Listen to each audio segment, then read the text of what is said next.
Violet didn't accept Garrett's invitation to the launch party right away. She needed to ask him for a favor first.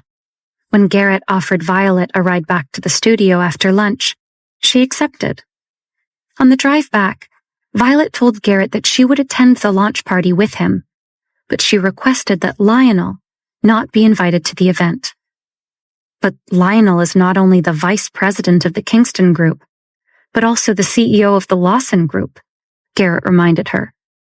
He didn't want to refuse Violet's request outright, but he knew if Lionel found out about this, he would be unhappy. Lionel's help had been instrumental in Garrett's acquisition of Smith Group.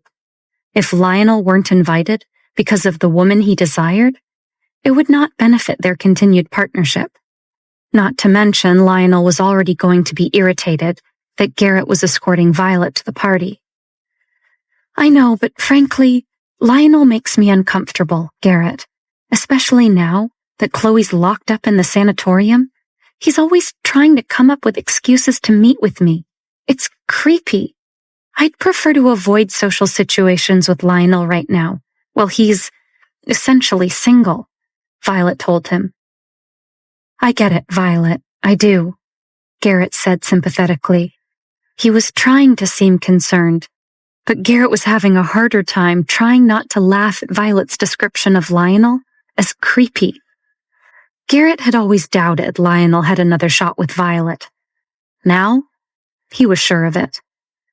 Logan is attending the party. Won't my brother help scare Lionel off for you? Garrett asked. I have nothing to do with your brother. He's engaged, Violet sniffed. You really broke up? Garrett was fishing for more information. He was having a hard time believing that Logan's recent engagement was the real deal. If you don't believe me, ask your brother. You two are working together managing the Smith Group, right? How can you not know about this? Violet asked. Now Violet was fishing. She wanted to observe Garrett's attitude towards Logan. Your role in saving the Smith Group must have brought you and your brother closer together, she added. We'll see. I'm hoping this will be a fresh start for Logan and me, Garrett lied. Our mother is, of course, ecstatic over the news. She returned to Los Angeles to improve our family dynamic. Well, for that and to arrange a marriage for Logan. Garrett glanced over at Violet as he said this. Seeing that she didn't react after hearing this, he couldn't figure out how Violet felt about Logan. That's good to hear. Then is your brother satisfied with Ava Monroe?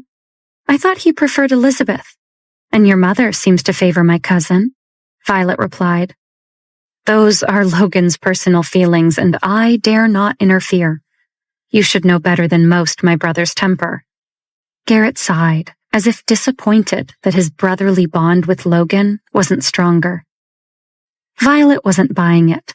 She knew firsthand how vindictive family members could be. Chloe and Elizabeth hated Violet since they were kids and blamed Violet for all of the Kingston family's misfortunes. Long ago, Violet accepted that sharing blood didn't necessarily result in a close bond. And the situation between Garrett and Logan seemed similar.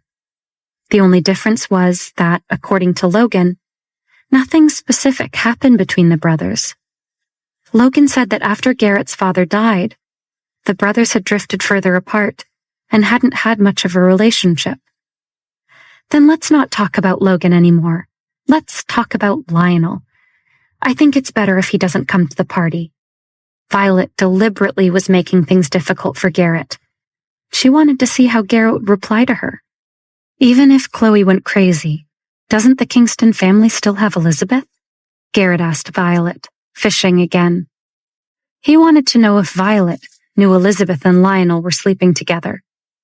Garrett knew Elizabeth wanted him, and he was hoping to take advantage of that fact, to use her as Garrett's spy inside the Kingston group. In order to prevent Lionel from rebelling one day, Garrett felt he needed someone to keep a close eye on him. Elizabeth was clearly the best candidate, since she was already sleeping with the man. Garrett didn't mind sharing. What do you mean? Violet was so quiet as she waited for him to reply. Garrett could hear her breathing, Elizabeth, isn't she working in the Kingston group now? Her contract with Roland Entertainment has expired, and she's retiring from acting. Elizabeth is now free to focus on working in the Kingston group. Elizabeth and Lionel are close. It would seem natural for her to attend the party with Lionel in Chloe's absence. Would it not? Garrett asked ambiguously. Oh, that's true. Yes, I see what you're saying. Violet smiled and pretended not to have heard Garrett's hint.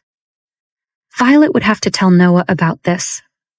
Garrett was suggesting something was going on between Lionel and Elizabeth. They would have to keep a close eye on the two of them and their interactions with Garrett. The relationship between the three was not simple. Garrett pulled into the studio parking lot to drop Violet off.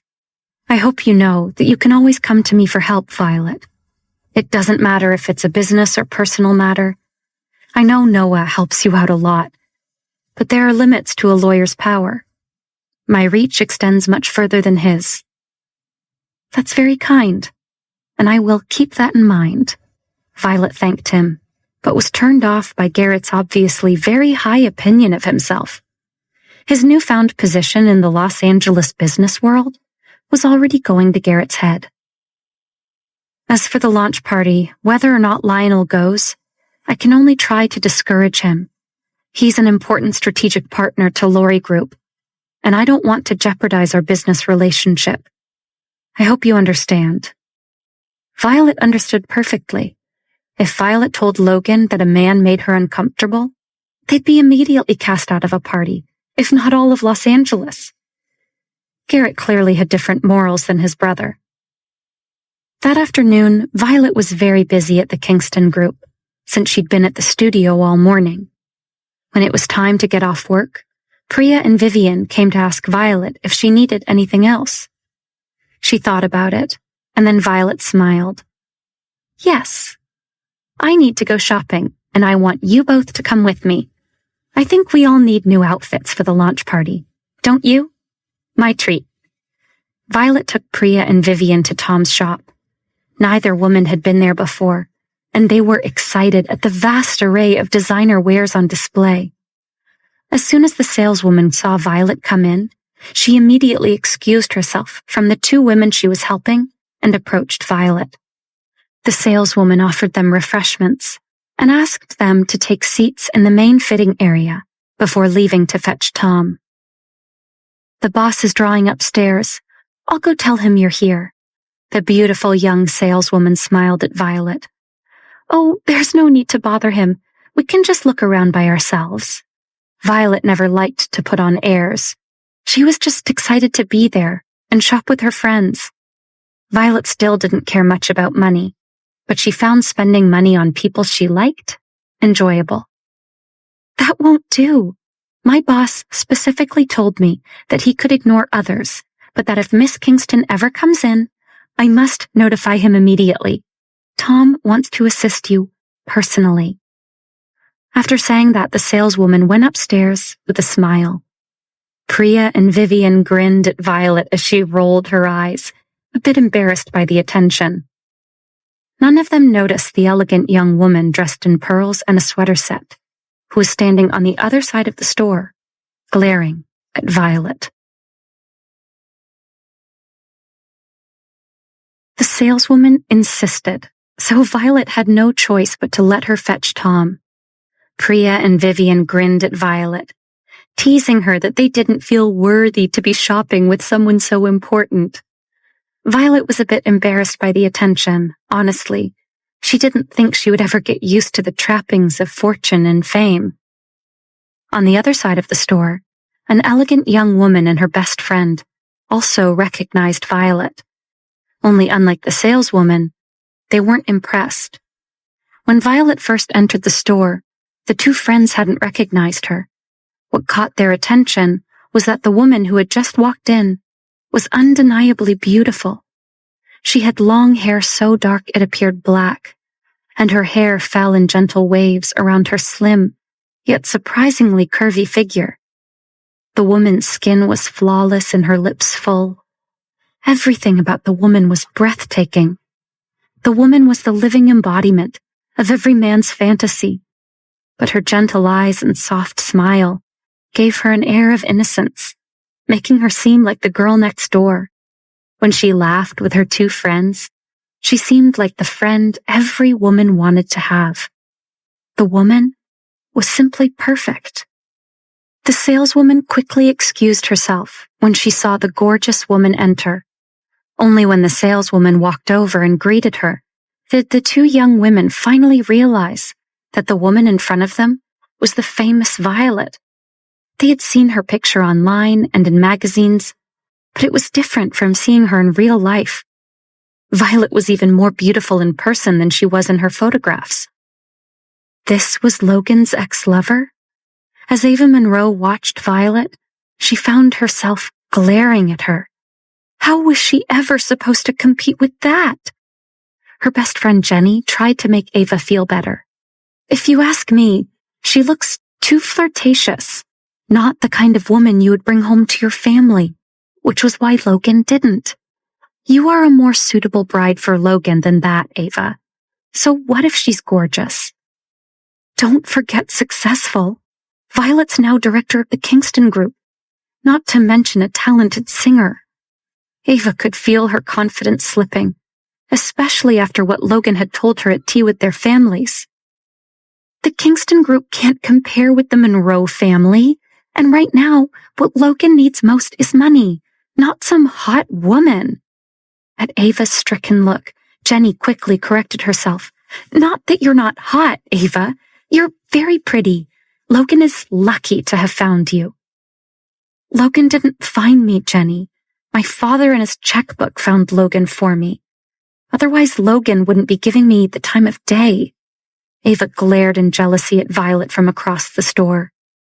Ava had read all the gossip about Logan and Violet, but she hadn't thought much of it. All the evidence pointed to Violet as a temporary fling. She wasn't wife material. Sure, they had 2 children together, but his grandmother didn't approve of Violet. Plus, it seemed that Violet was linked in the press with a different man every week. Ava had honestly thought Violet couldn't compete with her. Now, however, Ava didn't think she could compete with Violet. Logan had told Ava not to have any expectations, but she'd waved it off, thinking Logan was playing hard to get so he wouldn't seem desperate for her money. Now Ava wasn't so sure.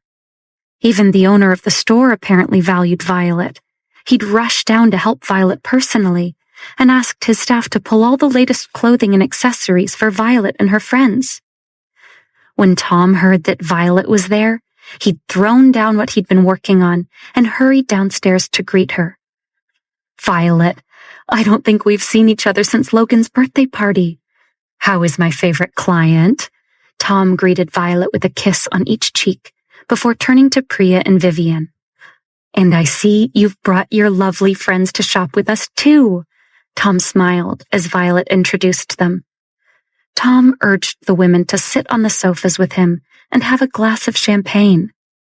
After they'd been chatting for a bit, Tom asked, So, what brings you in today, Violet? Lori Group is throwing a launch party to celebrate their acquisition of Smith Group.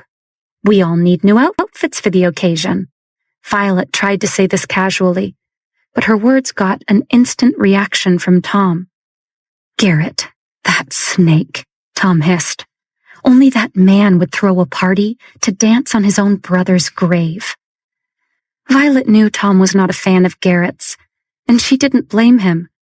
When I heard the news, I messaged Logan and asked him if he'd lost his damn mind selling the Smith Group to Garrett, Tom cried. Violet perked up. Had Tom spoken to Logan? Did he reply? She asked. Yes, he texted back, mind your own business. Tom rolled his eyes. Well, that definitely sounded like a Logan reply, Violet thought. Anyway, the man's super annoying, but Logan's also brilliant, so I'm sure he'll figure it out. Logan and Tom had been friends for a very long time, so he remained confident in Logan's abilities. Tom wasn't buying Garrett's whole benevolent brother act, but he trusted Logan would figure it out. Tom clapped his hands together, his eyes gleaming. Anyway, right now, what we need to figure out is what you three are going to wear to Garrett's death ball. The designer started shouting orders to his assistants excitedly, who got caught up in the moment and grew equally excited to style the women. Soon all three women were trying on multiple outfits while boxes of shoes piled up around them.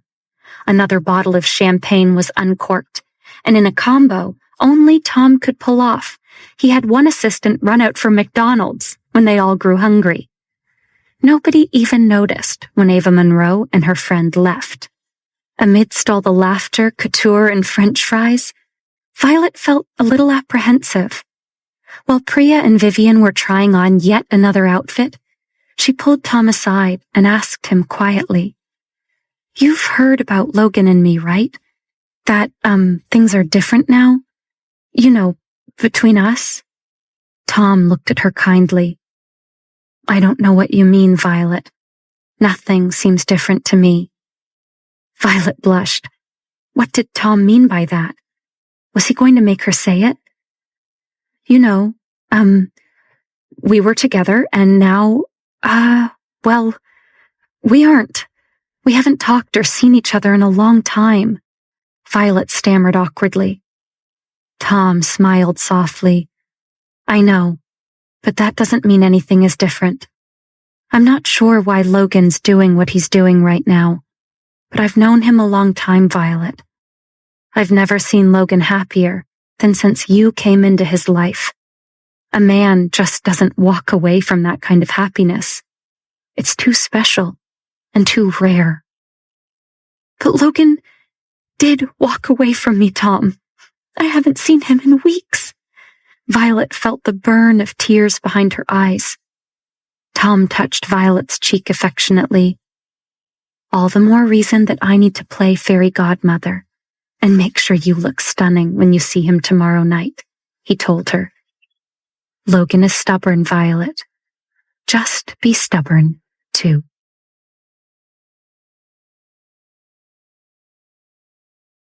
The day of the launch party dawned bright and beautiful.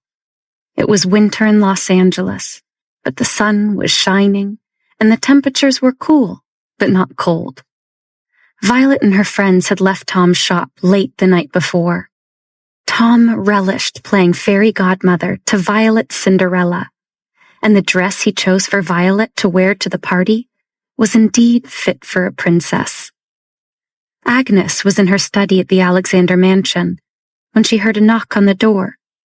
She had just finished a conference call discussing Logan's future place in the newly acquired Smith Group. Agnes had tried her best, but the new board, now filled with old enemies, only agreed to give Logan a position with no real power. Agnes knew if this were announced at the party tonight, it would be the equivalent of telling everyone that Logan had been kicked out of the core management of the Smith Group. How could her grandson's pride bear such humiliation? Agnes didn't know if this merger had been the right decision anymore, and her mood was sour when she called out for Alex to enter. Agnes's mood didn't improve when Alex told her Joanna was there to see her, and she'd brought Elizabeth with her. Elizabeth had decided that she couldn't sit around waiting anymore. The news of Logan's engagement with Ava Monroe had led her to confide in Joanna about her pregnancy. Joanna had naturally been happy. She didn't want Logan to marry this Ava woman. Miss Monroe was your typical snobby country club type, and Ava and her family would no doubt judge Joanna because of her past indiscretions. Elizabeth, on the other hand, was the best. Joanna got along well with her, and Elizabeth actually admired Joanna's past. Elizabeth would be an ally, while Ava would be an enemy.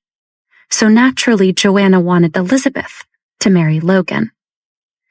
Joanna knew the first step to making a marriage between Elizabeth and Logan a reality was to inform Agnes that Elizabeth was pregnant. Agnes went out into the foyer to greet Joanna and Elizabeth.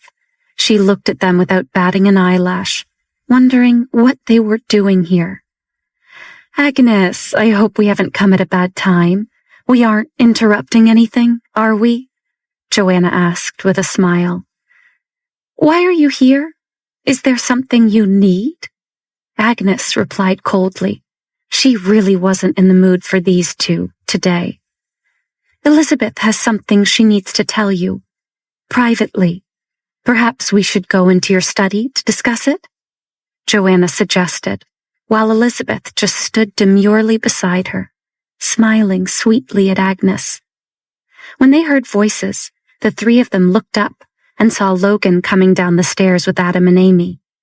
Elizabeth gave Logan her brightest smile, trying to ignore the rude looks on the children's faces.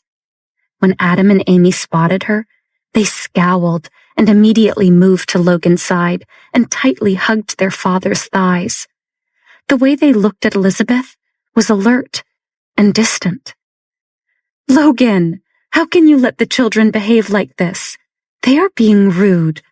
Aren't you going to tell them to say hello to Elizabeth and me? I am their grandmother, after all. Joanna frowned and scolded him gently. Yes, fine. Children, say hi to Grandma. Then it's time for us to leave. Logan had no interest in talking to his mother. He gently rubbed the children's head to reassure them. Hello, Grandma, the twins shouted in their childish voices.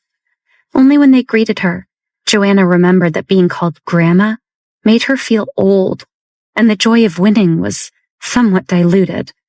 Joanna decided that nothing good ever came of seeing these two brats. And don't forget to say hello to Elizabeth as well, Joanna instructed the children. The children have no interest in greeting Elizabeth, Logan coldly told Joanna. And we have to leave. Goodbye, Mother. Logan didn't want to waste time on Joanna, nor did he want to affect the joy of the children when they were about to see Violet. You're taking Adam and Amy to the party? Agnes asked him in surprise. I don't believe that's appropriate. The children should stay here with me. Great-grandma, we are going to see Mommy. We miss Mommy so much. Daddy said we can see Mommy and eat yummy cake. The twins shouted as they ran to Agnes, hugging her and repeating that they wanted to see Mommy. Joanna and Elizabeth looked at the children in horror. They both felt that the children were spoiled and had no manners. Elizabeth told them, Children, don't be like this. It's very rude. In the future, when you have a younger brother or sister, Be quiet, Elizabeth. Logan coldly interrupted her. His eyes warned her not to say anything else. Elizabeth saw he was angry, but still forced a smile and said, Logan, I am doing this for the sake of the children. We are Mommy's children. You don't need to worry about us. Daddy said that we are already good, and we just need to be ourselves in the future, Amy told her proudly. Logan, how can you let your children talk like this? Elizabeth frowned. Let children be children. They will have enough opportunities to compromise when they grow up. Logan didn't like people criticizing his children. Logan, look at what you're saying. It's like you've raised a child for many years. Didn't you just recognize them? Elizabeth asked. What are you doing here, Elizabeth? Logan's expression became gentler. But if Corey had seen this kind of gentleness, he would have known that this was just the calm before the growing storm. Logan was getting angry. The children didn't like Elizabeth, and he didn't want people upsetting his children. Plus, Logan felt he knew why Elizabeth was here, and he wasn't happy. When Elizabeth didn't answer him, Logan repeated his question, his voice growing even softer. I said, who told you to come here, Elizabeth? I asked Elizabeth to come with me today. Why must you be so hostile, Logan? I like Elizabeth, and she's my guest. Why can't I, your mother, visit your grandmother? Joanna was very dissatisfied. Joanna, it's fine. Don't worry about it. If Logan doesn't like that I'm here, I'll leave. Anyway, I still need to change my clothes before the party, and it's getting late. Elizabeth wanted to appease Logan and comforted Joanna with a smile. "No, Elizabeth, you stay. It's still early. Lionel can pick you up later, or you can ride with Logan." Joanna figured a great way to upset the Monroe marriage alliance was for Elizabeth to arrive tonight on Logan's arm. Logan was about to tell Elizabeth there was no way she was riding with him and the children when his grandmother beat him to it. "Elizabeth, Logan is going with Miss Monroe and the children, and I don't think it would be appropriate for you to ride with them."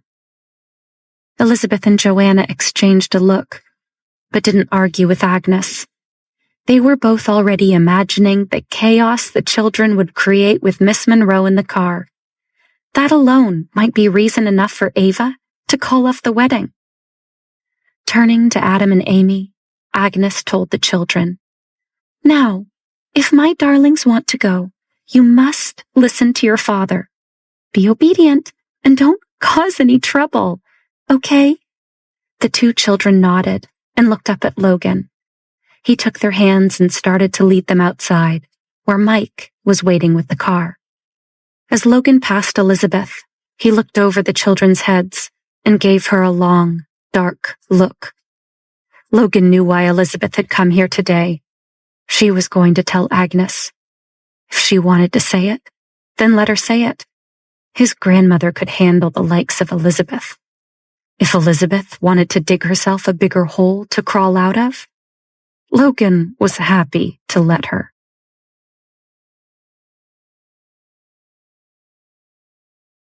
After Logan and the children left for the launch party, Agnes reluctantly invited Joanna and Elizabeth to join her in the study. It didn't look like she'd be able to get rid of the two of them until Agnes listened to what Elizabeth had come to say. Elizabeth exchanged glances with Joanna and walked over to Agnes, intending to sit beside her on the sofa. Seeing her coming, Agnes quickly sat in the armchair, leaving Joanna and Elizabeth to sit together. Agnes didn't like Elizabeth trying to get close to her. "Mrs. Alexander, I have something important to tell you," Elizabeth said. "Yes, you've said that. Spit it out, woman. I'm not getting any younger. Just say what you came here to say already." Agnes was growing impatient. What could possibly be so important for Elizabeth to create all this drama? "Then, I'll be frank." Elizabeth leaned towards Agnes. She pretended to be shy and timid, but Agnes knew she was neither. "Well, recently, I just discovered and need to tell you, well, I'm pregnant." "Congratulations!" "And?" Agnes crossed her arms. She couldn't see how this had anything to do with her. Elizabeth looked at Agnes a bit helplessly. Well, your grandson and I have known each other for quite some time, and, well, we, Elizabeth faltered. "For God's sake," Joanna interrupted impatiently. "Agnes, Elizabeth is pregnant, and Logan is the father." Agnes didn't say anything. She just silently stared at Elizabeth for a long time. A pregnancy announcement was unexpected news. Now Agnes was contemplating how to tell Elizabeth. She didn't believe her. Finally, Agnes spoke. "Did you know about this matter?"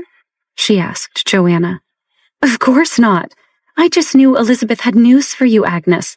I'm sure she must have wanted to tell you first about the baby, as a sign of respect and all." Joanna replied with wide-eyed innocence.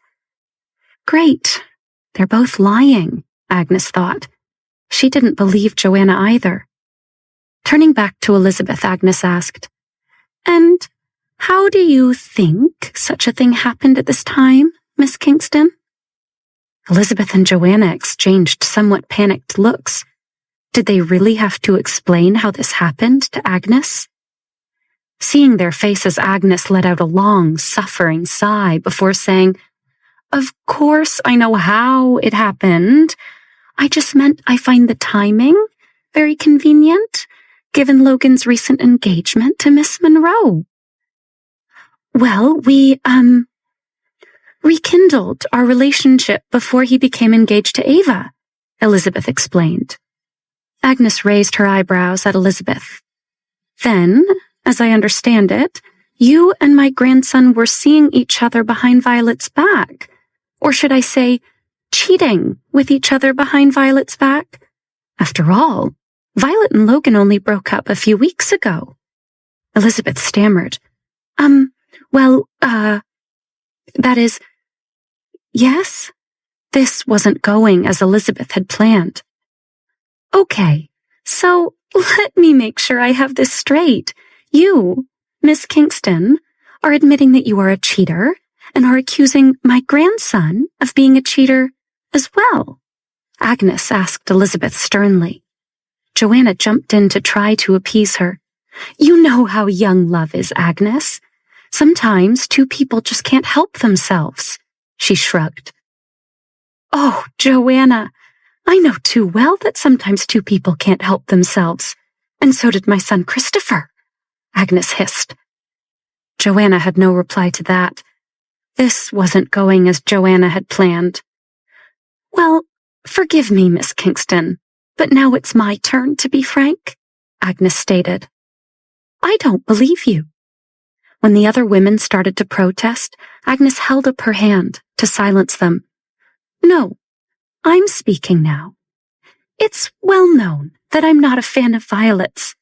Despite that, I have seen how my grandson looks at the woman. There is no way Logan would cheat on her knowingly, especially given how much damage cheating caused in his own family. As she said this, Agnes paused to look Joanna straight in the eye. Agnes continued, Therefore, while I'm inclined to reject you outright, given Miss Kingston's sordid family history, I can't rule out that Logan may have been tricked into conceiving. Given this, I will demand that a paternity test be administered upon your child's birth. If, and only if, your baby's DNA matches my grandson's, will we continue this discussion. With that, Agnes rang a small bell on the table beside her. Alex will show you both out now. Elizabeth had texted Lionel, asking him to pick her and Joanna up at the Alexander family's mansion. Lionel was quite curious about what Elizabeth was doing there. He wondered if there had been a new development with Logan. When Lionel arrived at the Alexander mansion, he did not go in, but instead texted Elizabeth that he was out front. After a while, the front door opened, and Joanna followed Elizabeth out. The butler shut the door behind them. Lionel saw Joanna and Elizabeth exchange looks as they walked out to his car. But when they got in, the women didn't explain why they'd been at the mansion. After greeting them, Lionel asked if Joanna was going to the launch party with them. I wasn't going to attend, but now I've decided I should go, Joanna replied. Logan had taken the twins to the party, and Joanna wanted to be there if and when the children caused any trouble. Joanna wanted to see the look on Ava Monroe's face when she met her future stepchildren. She knew those two little monsters would be anything but welcoming to a woman trying to replace their mommy. Lionel drove them to the Gardner mansion first, so Joanna could change her clothes. I've got one more night in this old place, and then I'll be moving to Logan's house. Elizabeth, give me a day or two to get settled, and then you can come stay with me. You can help me plan my housewarming party, Joanna told her. Sounds great. I can't wait, Joanna, Elizabeth called to her as Joanna left the room to change her clothes. Lionel, you'll come visit us at Logan's house, won't you? Joanna called out. She liked this Lionel. He was Garrett's friend, and he seemed refined and level-headed. At some point, Joanna wanted to pull him aside and give him some motherly advice. Lionel needed to ditch Chloe before she hurt his career and find a nice girl like Elizabeth. Yes, Lionel, you must come to visit us, Elizabeth winked suggestively at him, now that Joanna couldn't see them. At first, Elizabeth was discouraged by Agnes's reaction to her pregnancy news. She'd thought Agnes would be excited to have another great-grandchild, since she'd readily accepted Violet's brats into the Alexander family. Elizabeth had hoped Agnes would be an ally and would immediately insist that Logan call off his engagement to Ava Monroe, when instead, Agnes had flat out accused Elizabeth of lying. She hadn't known what she was going to do.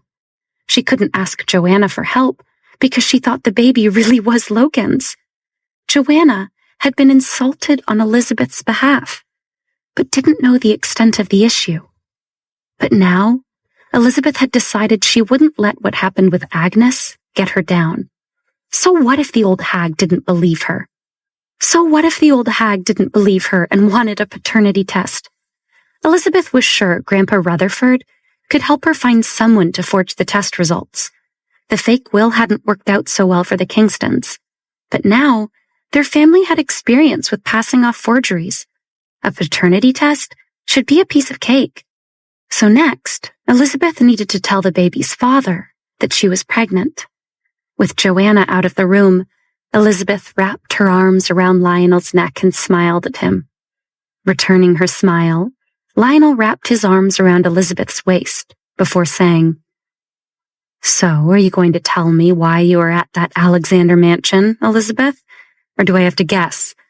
I assume you were there as part of some scheme to get Logan." Elizabeth grinned. Lionel knew her so well. "As a matter of fact, I was. I had some news I had to share with Agnes Alexander." "Agnes? What did you need to tell her?" Lionel raised his eyebrows a little confused. "Well, I had to tell Agnes she would soon have a new great-grandchild." Elizabeth paused, letting her words sink in for a moment. "I'm pregnant, Lionel. Congratulations. You're going to be a father." Elizabeth beamed at him before adding, "You just can't tell anyone."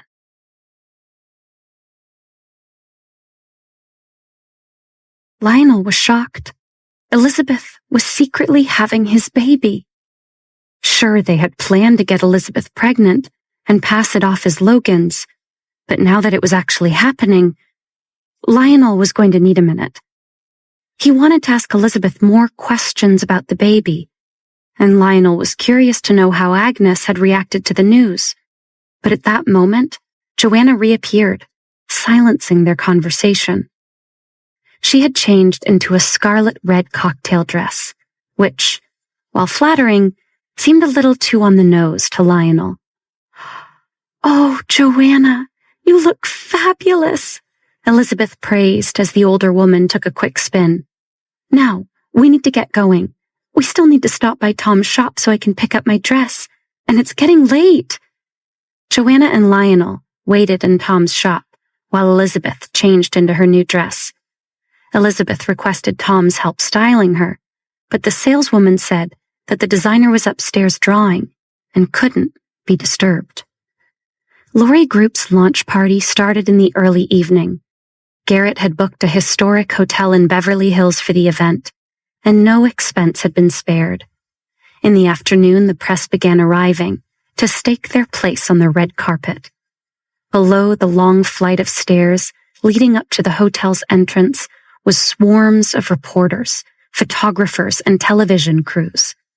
The guest list was a mix of the business and entertainment elite.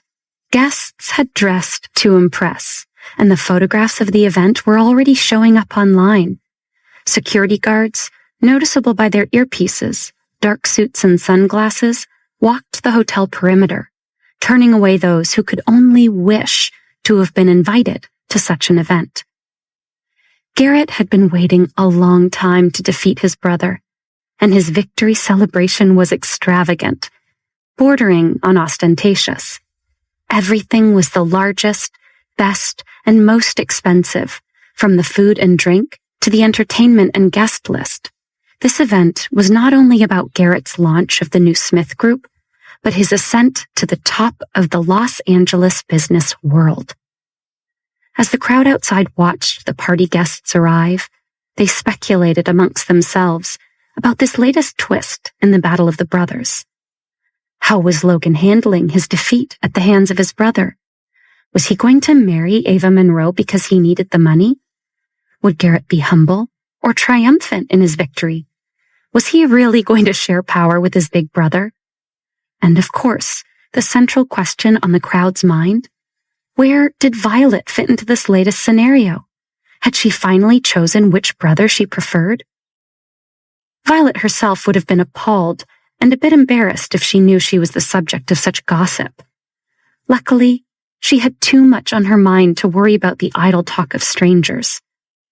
After Violet finished her work for the day, she changed her clothes and prepared to go to the party. Garrett went to the Kingston group building to pick Violet up. They would drive to the party together in his chauffeur-driven town car. Because the night was about impressing Violet and the rest of the world, Garrett arranged for Priya and Vivian to be driven to the party behind them in their own vehicle. Violet had hoped her assistants would be able to ride in the car with her and Garrett. She felt a little uncomfortable riding with Garrett alone in the back seat of the town car. Luckily, his driver was there to lessen the intimate atmosphere.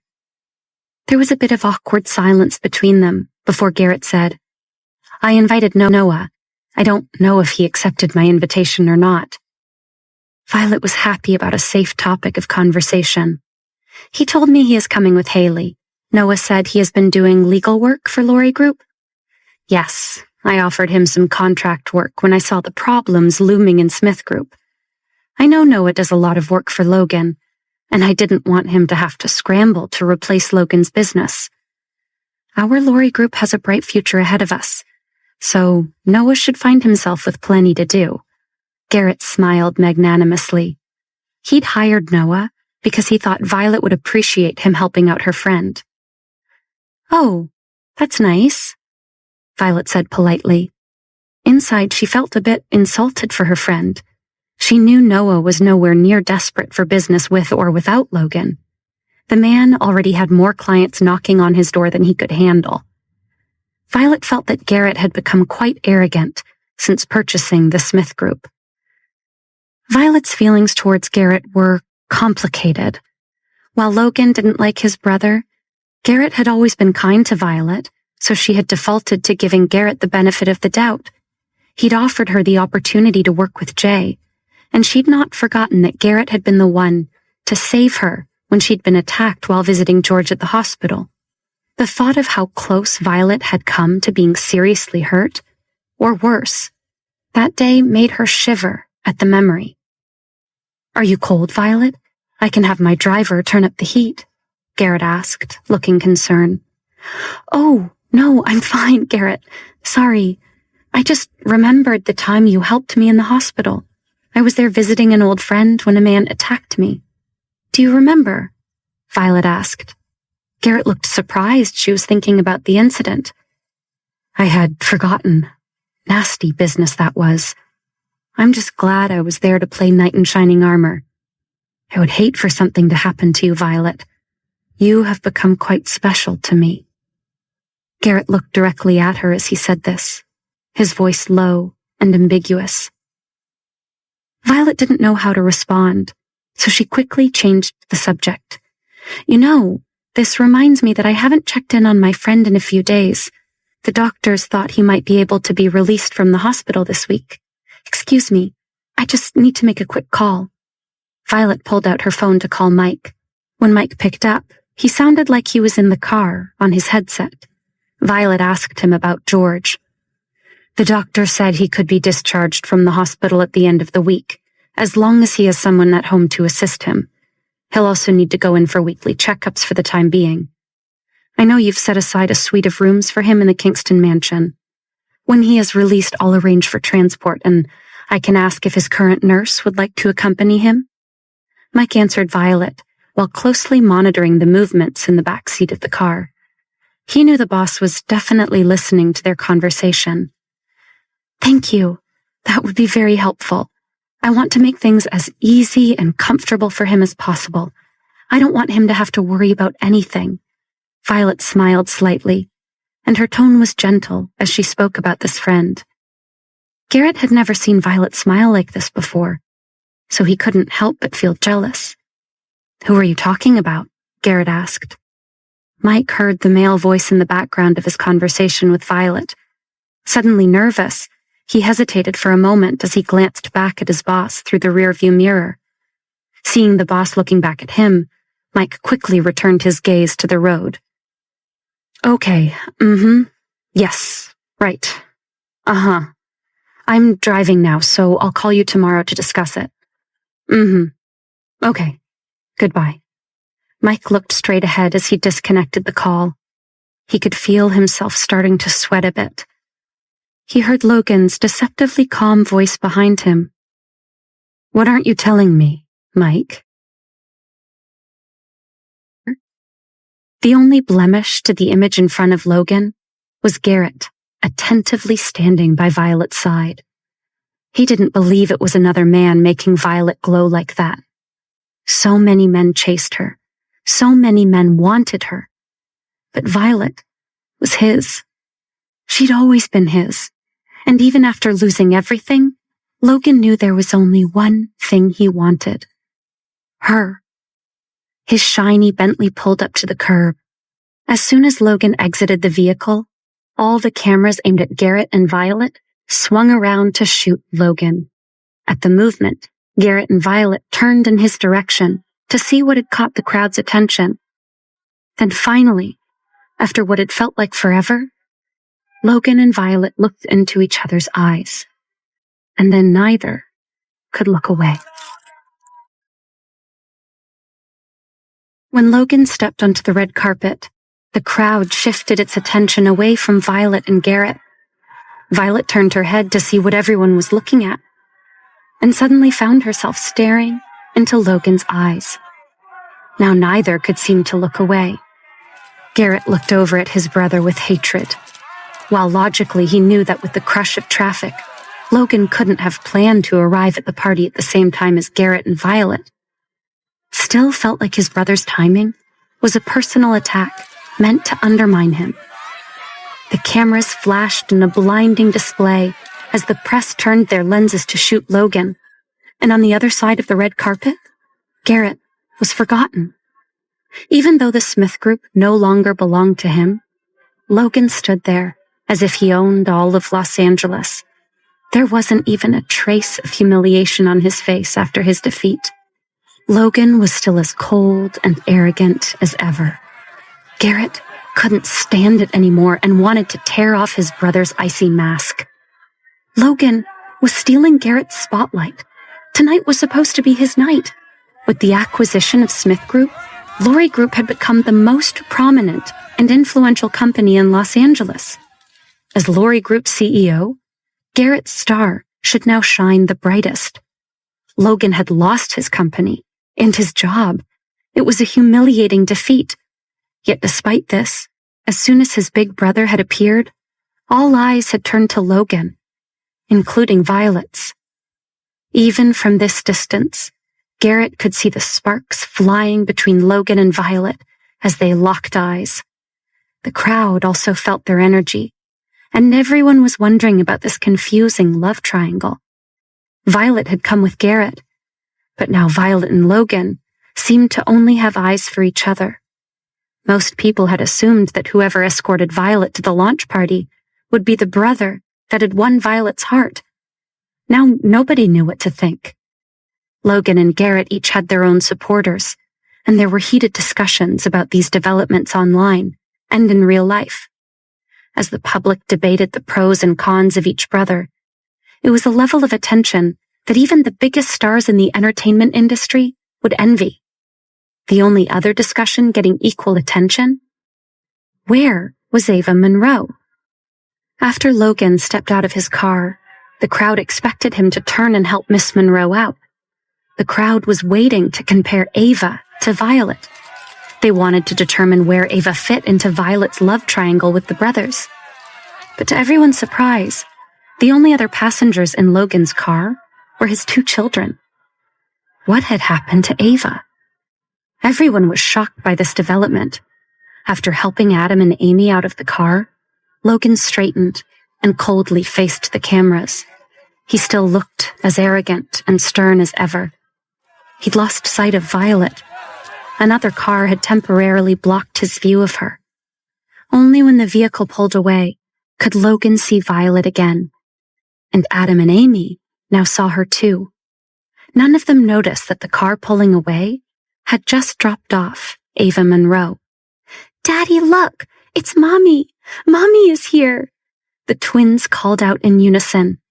When Logan heard Amy and Adam calling to him, he immediately softened his expression and nodded, indicating that they would go right away to see Mommy. Watching this Ice King thaw for his children melted the heart of every woman watching. When they saw their Mommy start up the stairs, they immediately grabbed Logan's hands to chase after her. Adam and Amy didn't care about Ava. They didn't even know she existed. They only cared about finding Mommy. As Logan was pulled away by his children, Ava was left alone on the sidewalk. Ava didn't think this evening was getting off to a promising start.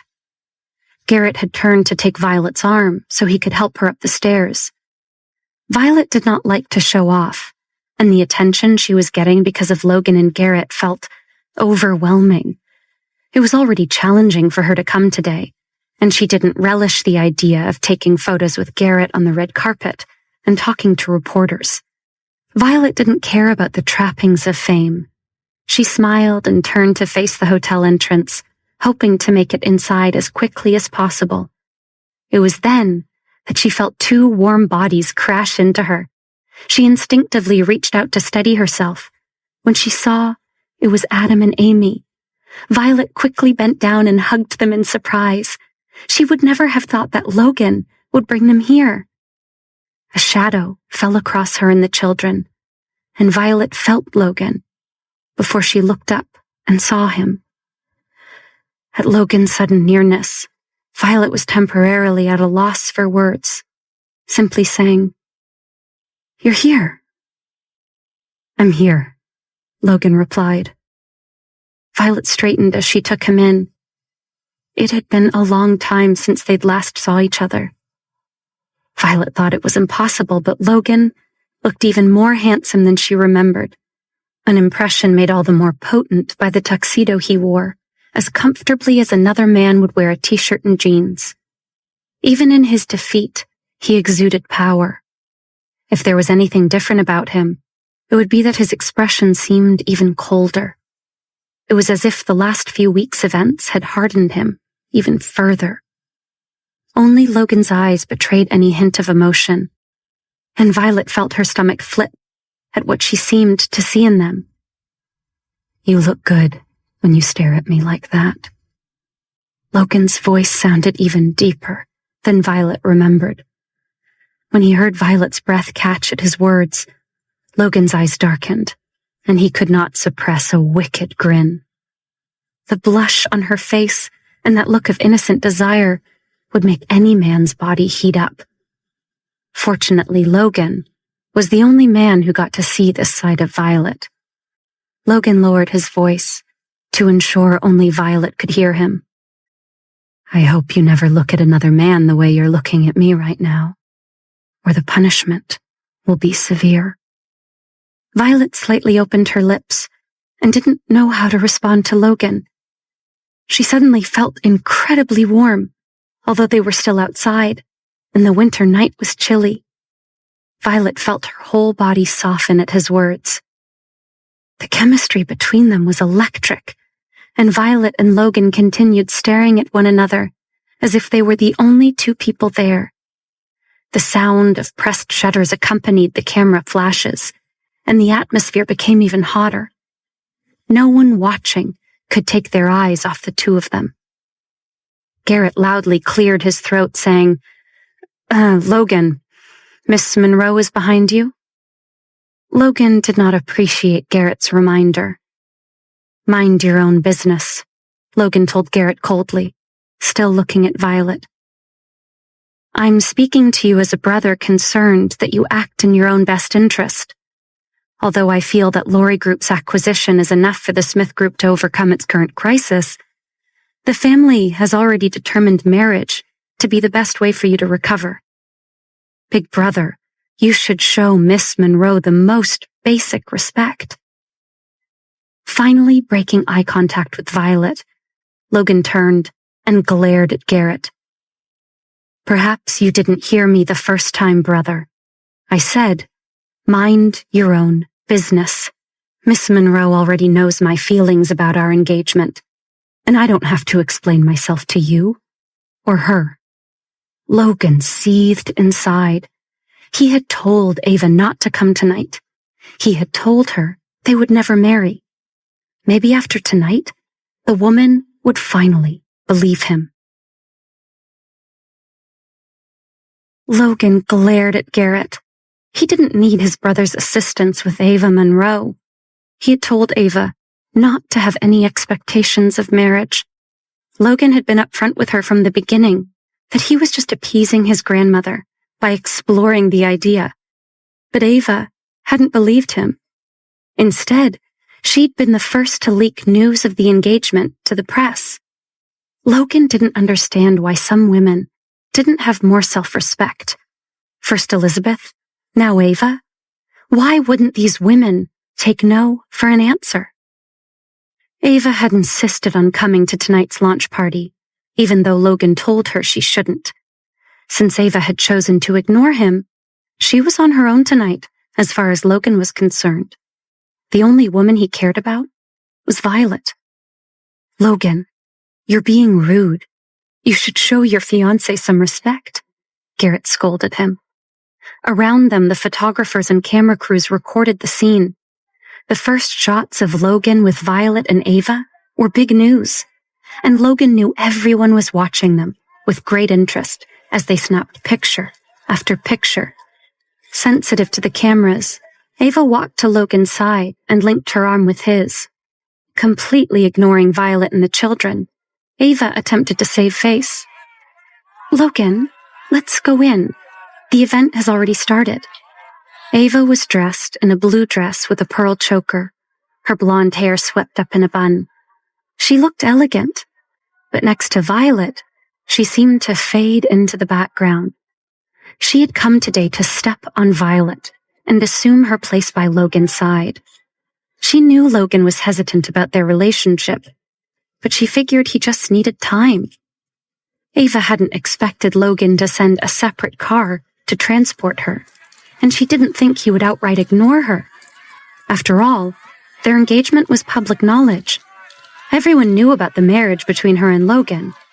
While there had been no official word from either family, Ava had made sure the gossip was everywhere.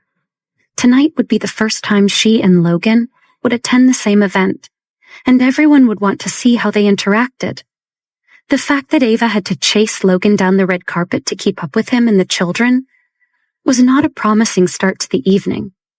And why had Logan brought the children with him tonight anyway? She wondered. Ava had known that Logan already had 2 children, but she'd figured they would remain tucked away in their nursery, like many children of the wealthy. Who would have thought that Logan would bring them with him tonight? Judging by his actions, Logan appeared to be a hands-on father who loved his children very much. This was not good news. Ava was starting to feel a little panicked. "Let's go in, Mommy. We want to eat cake," Adam and Amy said together as they pulled on Violet's arm. They did not notice Ava at all. Violet's face was flushed red. She secretly cursed herself. Violet had planned to remain cool and indifferent when she saw Logan. Instead, she'd immediately gotten lost in the man's eyes. Violet had to get a hold of herself. Looking down at Adam and Amy, Violet replied, "Yes, let's go in and find some yummy food." She gave a look to Vivian and Priya, who immediately came over to help Violet usher the children inside the hotel. Violet ignored both Logan and Garrett, choosing to leave them both outside with Ava. However, Logan wouldn't be ignored. Removing his arm from Ava's grip, he followed Violet and the children inside. Garrett was incensed. Logan had already managed to separate him from Violet.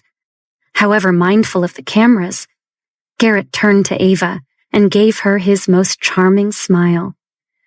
"Miss Monroe, I don't believe we've had the honor of meeting yet. I'm Garrett Gardner, the host of tonight's event, May I escort you inside? Garrett thought that his suspicions about the marriage alliance were correct, and Logan had no intention of going through with it. Anyone with 2 eyes could see that things were not over between Violet and Logan. They looked at each other like they were the only 2 people in the room. Ava replied to Garrett with her elegant mask firmly in place. It's a pleasure to meet you, Mr. Gardner. Thank you for the offer of an escort. That would be lovely. And please, call me Ava. Inside, Ava was furious, but she refused to show it. And you must call me Garrett, shall we? As Garrett held out his arm for Ava, the shutters pressed and the cameras flashed. The media was thrilled. Everyone loved gossip, and watching the love triangle of Logan, Garrett, and Violet be thrown into disarray with the addition of Ava, they couldn't ask for a better lead story. Once they'd made their way inside the hotel, Garrett's publicist approached him and gave him a signal. Garrett apologized to Ava, explaining he had to prepare to make his speech, and excused himself. Ava looked around but didn't see Logan. Violet had stolen him away within minutes of her arrival. Ava now hated Violet. As for Garrett, despite his gracious save just now, Ava decided he was also pitiful. Garrett had done nothing, while his brother fawned all over the woman that was Garrett's date for the evening. That was fine for Garrett, but Ava wasn't giving up. Daddy had bought Logan for her, and Ava expected to get her money's worth. Spying Logan's tall head on the other side of the room, Ava made her way towards him. Logan followed the children and Violet into the party. Adam and Amy were oblivious to the adult drama swirling around them. They had found Mommy, so now their only concern was what kind of cake the party would serve. I hope they have strawberry cake because it's my favorite. That's Uncle Noah's favorite cake too, you know, Amy informed Adam proudly. Are Uncle Noah and Aunt Haley coming to the party? Adam asked Logan. Yes, I'm sure they're around here somewhere. Logan could only imagine the dirty looks he would get from Haley when they found the couple. Noah had warned Logan to watch out. Mommy, when do we get to come to stay with you at Daddy's house again? Amy asked. Well, Mommy isn't living in Daddy's house anymore. I moved into a new house, Violet told the children. It is the house where Mommy lived with her grandfather. Adam looked concerned. Then, where is our home now? Your home is in my home. You each have your own bedroom, and we can decorate your rooms any way you want, Violet told them. Can we bring Kit and Kat with us? Amy asked. Violet smiled. Of course the puppies can come. It's now Kit and Kat's home too. You can invite anyone you want to come stay with us. So Daddy is invited? Daddy can stay in Mommy's home, just like Mommy stays in Daddy's home, right? Adam asked. Violet didn't know how to answer her son. She hesitated, shooting a quick glance at Logan. Well, your daddy might not have time. He's very busy. Nonsense. I've got all the time in the world. I'm jobless, remember? Not to mention homeless. Logan grinned wickedly at Violet.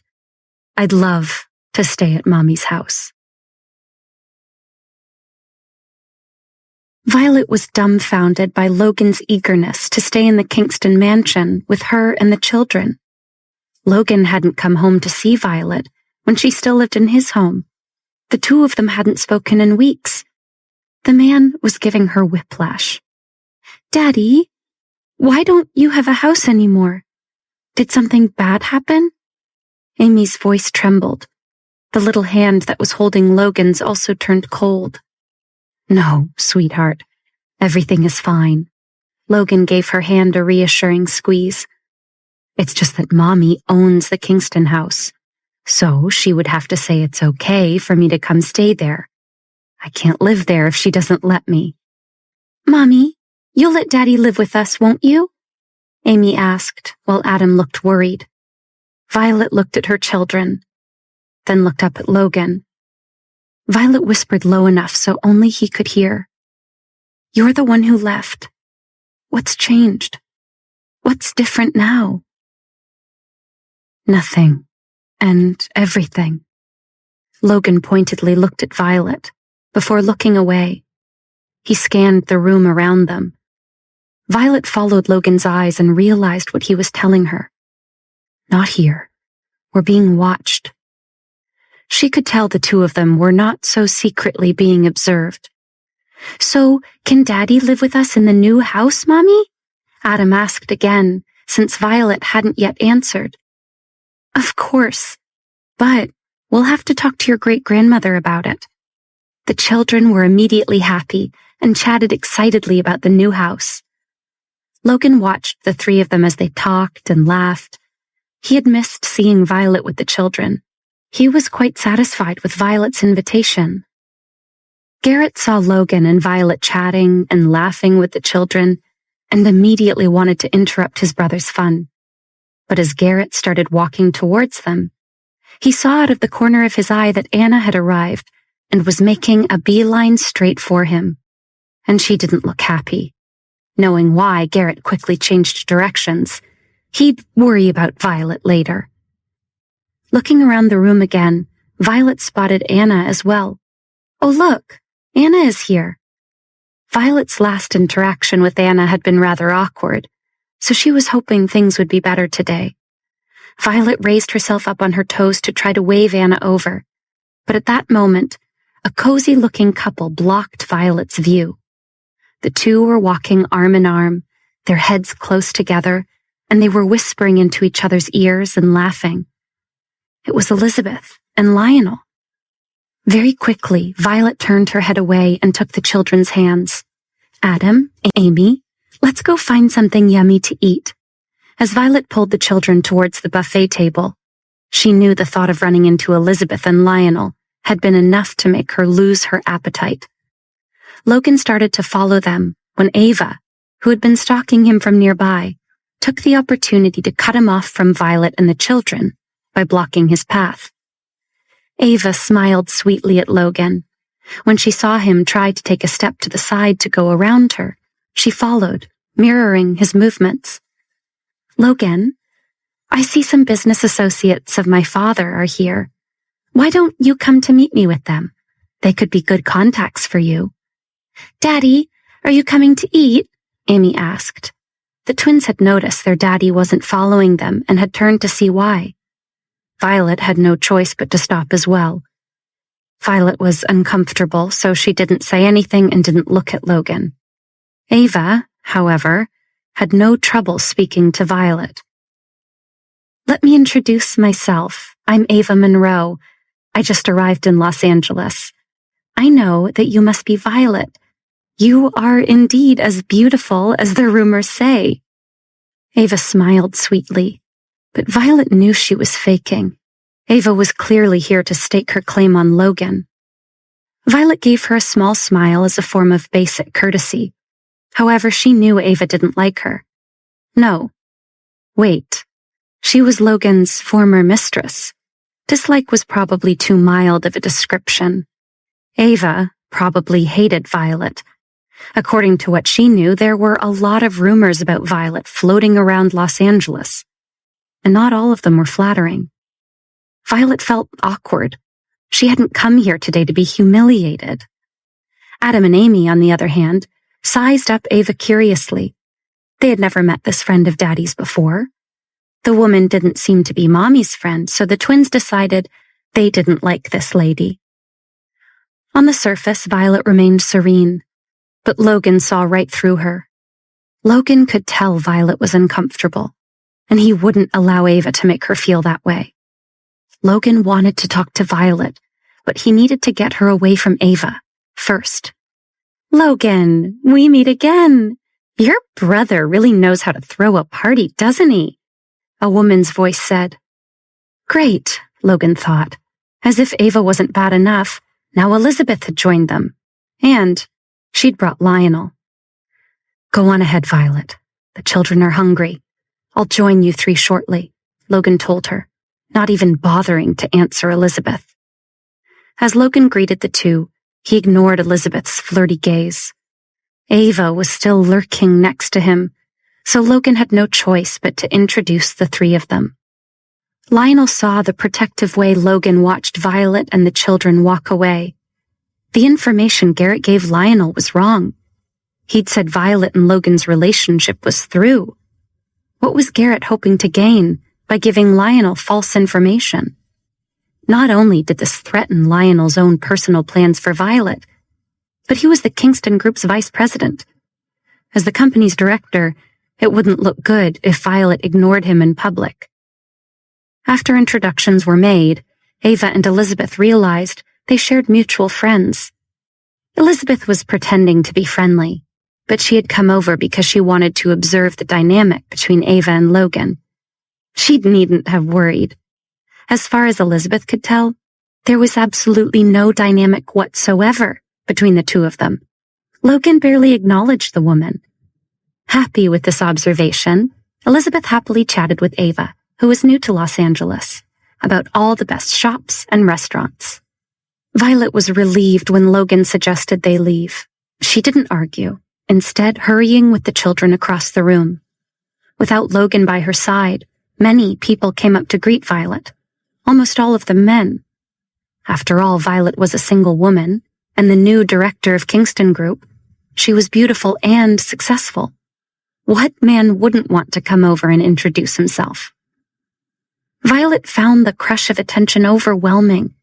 She had to deal with it for a long time until, as if by magic, the men disappeared, leaving her in peace. Violet didn't notice the formidable-looking waiter nearby, discouraging anyone else from coming over to her. If Violet had looked closer, she would have realized the waiter wasn't a waiter, but Mike's employee, Terrence. "Mommy, who is that lady with Daddy?" Adam asked.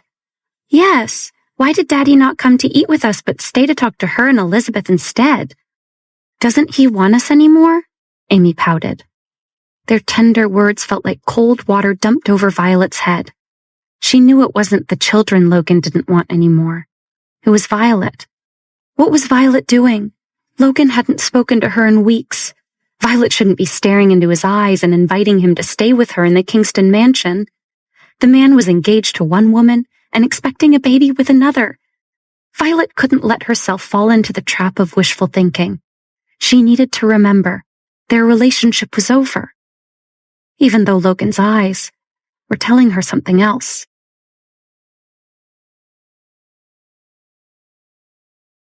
Violet didn't know how to explain to Adam and Amy why Logan was talking to Ava and Elizabeth instead of them, because she didn't know how to explain it to herself. Logan seemed happy to see Violet, but his mixed signals were confusing after weeks of separation. Amy noticed her mommy looked sad. "Mommy, I have to go to the bathroom. You sit here and rest. Adam, come with me," Amy ordered. Then she frantically motioned to Adam behind Violet's back, indicating she needed to talk to him alone. Seeing her, Adam said, "Okay, yes, Mommy, I have to go to the bathroom with Amy. I have to guard the door."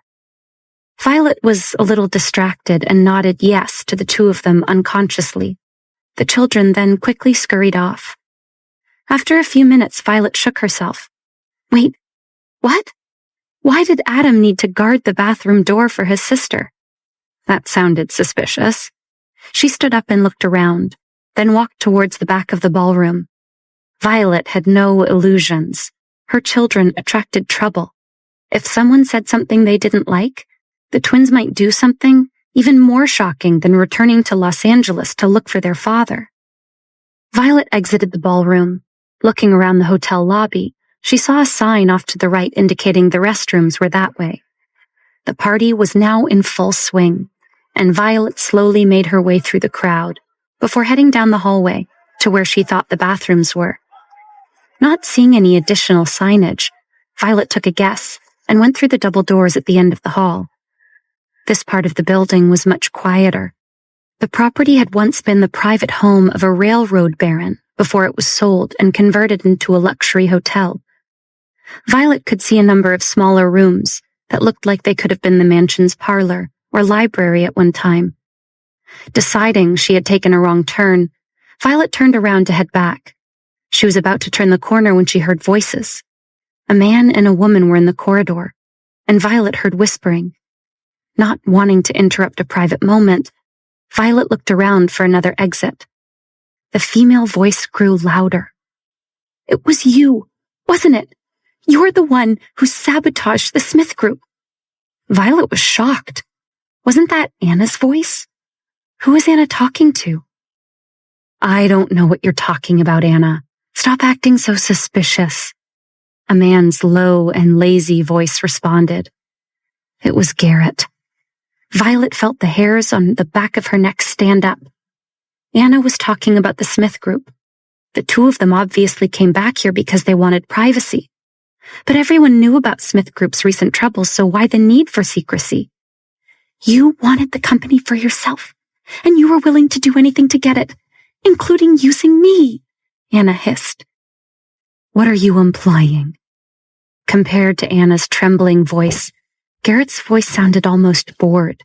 He seemed unaffected, which made Violet grow even more uneasy. "You suddenly started being nice to me because I began working as my brother's secretary. You wanted to use me to learn insider information, didn't you?" Anna was growing agitated. "I think you've read too many suspense novels, Anna," Garrett said dismissively. Anna snorted. "Really, Garrett? So it's just a coincidence that after I confided in Grandma Sarah about Smith Group's troubles, and she told me to ask your advice, the company's problems grew even worse? It's just a coincidence that after I mentioned Corey's secret trip overseas to investigate, the fraudsters discovered they were coming and cleared out before Corey and his team got there." "How is that my fault?" Garrett scoffed. "You just said that you approached me about Smith Group's issues. You sought me out, Anna, not the other way around." "Yes, I was stupid. I asked for your advice because I thought you were a good person." Anna's voice shook, and Violet could tell she had started to cry. Violet was worried. What if what Anna was saying was true? Garrett had conspired against Logan, and the Smith Group's troubles had been deliberate sabotage intended to force the company's sale. "Careful, Anna." Garrett's voice was growing angry. "Do you have any proof of these accusations? Although our families are friends, it doesn't mean that I can let you make false allegations against me." Anna was sobbing. "I should have known. I should have known your sudden interest had nothing to do with me and everything to do with your vendetta against my brother. Why would I think you could ever like me when it's obvious that you want—" "Shut up, Anna. If you hope to continue to have any connection with me in the future, then stop talking nonsense. There is a limit to my patience." After saying that, Garrett walked away, thankfully in the opposite direction from where Violet was listening. She could hear Anna's heels clicking as she started to chase after him, but then Violet listened to the opening and slamming of a door in the distance, and the heels stopped. She could hear Anna crying. Violet quickly rounded the corner to go after Anna. When Anna saw her, she started, surprised by Violet's sudden appearance. Recovering herself, Anna promptly turned to walk away. "Anna, wait! Please, I need to talk to you." Violet hurried over to her as Anna reluctantly paused. "What do you want, Violet? Now is not a good time," Anna snapped, clearly not happy to see Violet. Violet could tell Anna wanted nothing to do with her, but the tremble in Anna's voice still made Violet's heart ache. She knew Anna was in love with Garrett, and Violet knew all too well what it was like to have your first love betray you and break your heart. "Anna, what were you talking to Garrett about just now?" Violet asked carefully. "What do you know about the Smith Group situation?" "Were you spying on us? It's not very civilized to eavesdrop." Anna curled her lips, and her expression was unfriendly. "But then, you don't care much about other people's feelings, do you, Violet?" Anna continued. "You came here with Garrett today, despite knowing how I felt about him. So, do you like him? Or are you just using Garrett as leverage to get back with my brother? It's too late, you know. Logan is already getting engaged to Ava Monroe." Violet didn't know if Anna's anger was because Violet and Garrett came to the party together, or a projection because she argued with Garrett. But Anna's voice grew sharper. Anna, how can you say that? I care about you. Violet told her sympathetically. Anna's words were hurtful, but she still wanted to help the younger woman. What happened with Garrett and the Smith group? If I can help, let me, Violet added. No need. Forget about it. This has nothing to do with you, Anna told Violet coldly. Anna was devastated. She was the reason for the Smith group's sale. Anna's stomach turned over when she remembered Corey and Logan's words. Corey had said, "It seems that our internal secrets have leaked to Lori Group. Every time we act to save ourselves, Garrett cuts off our escape route." Then Logan had shaken his head, telling Corey maybe it was all meant to be. And then her brother had turned and stared out the floor-to-ceiling windows of his office, no longer looking at Corey or Anna. Anna's face had paled, and she almost burst into tears in Logan's office. Not only had Garrett betrayed Anna, but Anna had betrayed Logan. Garrett wanted the Smith Group's business secrets, but he didn't have to steal them. Garrett understood that as long as he smiled and turned on the charm, Anna would share everything she knew with him. She was a traitor to the Smith Group and her family. Anna looked devastated. I need to be alone, Violet. Don't follow me. Violet watched Anna walk away, wanting to go after her, but remaining in place. She knew Anna needed to be alone with her broken heart, and Violet needed to tell Logan that his brother had betrayed him. Violet needed to tell Logan that his brother had betrayed him. Garrett intentionally sabotaged Smith Group because he wanted to buy the company for himself. Did Logan suspect? Did he know what Garrett had done? As she walked back into the ballroom, Violet replayed Anna and Garrett's argument in her mind. Clearly, Logan had been right to be suspicious of his brother's motives. Violet realized the man she had come here with this evening was not the real Garrett. The angry and vindictive man Violet had overheard arguing with Anna was not the charming and courteous Garrett Violet thought she knew. Entering the ballroom, Violet scanned the large room looking for Logan, but didn't see him. Vivian and Priya spotted Violet and waved for her to come join them. Drake had arrived and stood with the women. The crowd of guests around them began applauding and cheering, and Violet saw Garrett walking out onto the stage. Violet, where have you been? Priya asked. Garrett's about to make his speech, she told her. Yeah, you wouldn't want to miss that, Drake said sarcastically. With the merger of Smith Group and Lori Group, Garrett was now Drake's boss, but he wasn't a fan. Drake's loyalties still lay with Logan. Looking around at the clapping audience, Violet felt if she'd been Logan, she would not have come here this evening. This event wasn't just a celebration of Garrett's success, but of Logan's failure. As if reading her thoughts, Priya said, I'm surprised Logan came this evening. Vivian disagreed.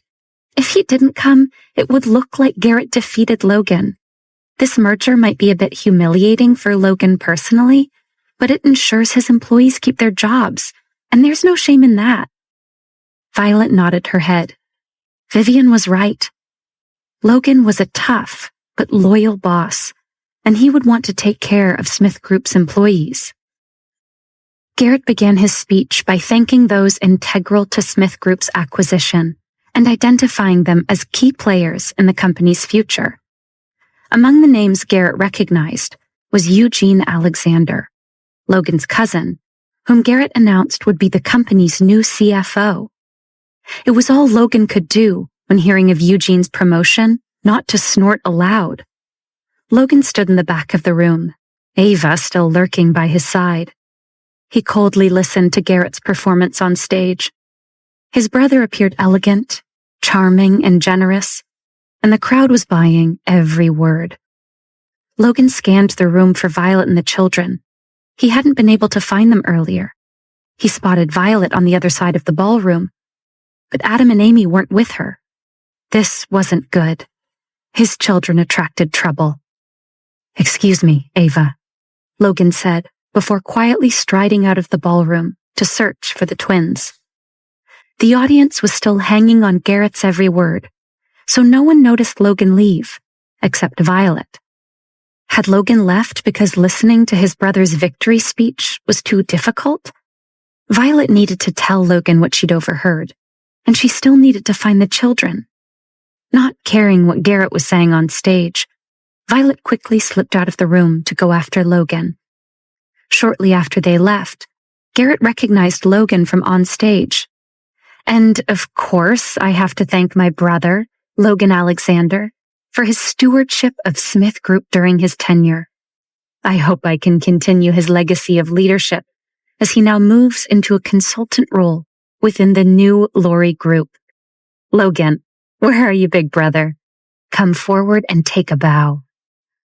Hearing this, Joanna clapped from where she stood alongside Elizabeth and Lionel. She looked around for Logan, hoping that her son would give Garrett some reaction, such as expressing his gratitude or something. However, Logan was nowhere to be seen. "Where's Logan? Where did he go?" Joanna whispered. Lionel smirked. The humiliation probably got to him and he had to leave. "Logan shouldn't have come today. It just makes him feel bad," Elizabeth pouted. The crowd looked around, everyone wondering where Logan was, including the man on stage. "Logan, don't be shy. Give a wave to the crowd," Garrett called out, shading his eyes from the stage's bright lights to better see out into the audience. But there was no Logan. Garrett awkwardly paused before saying, "Okay, well, I'm sure he's around here somewhere. Moving on, I'd like to outline some of the new business developments Lori Group has in the works, given our alliance with Smith Group.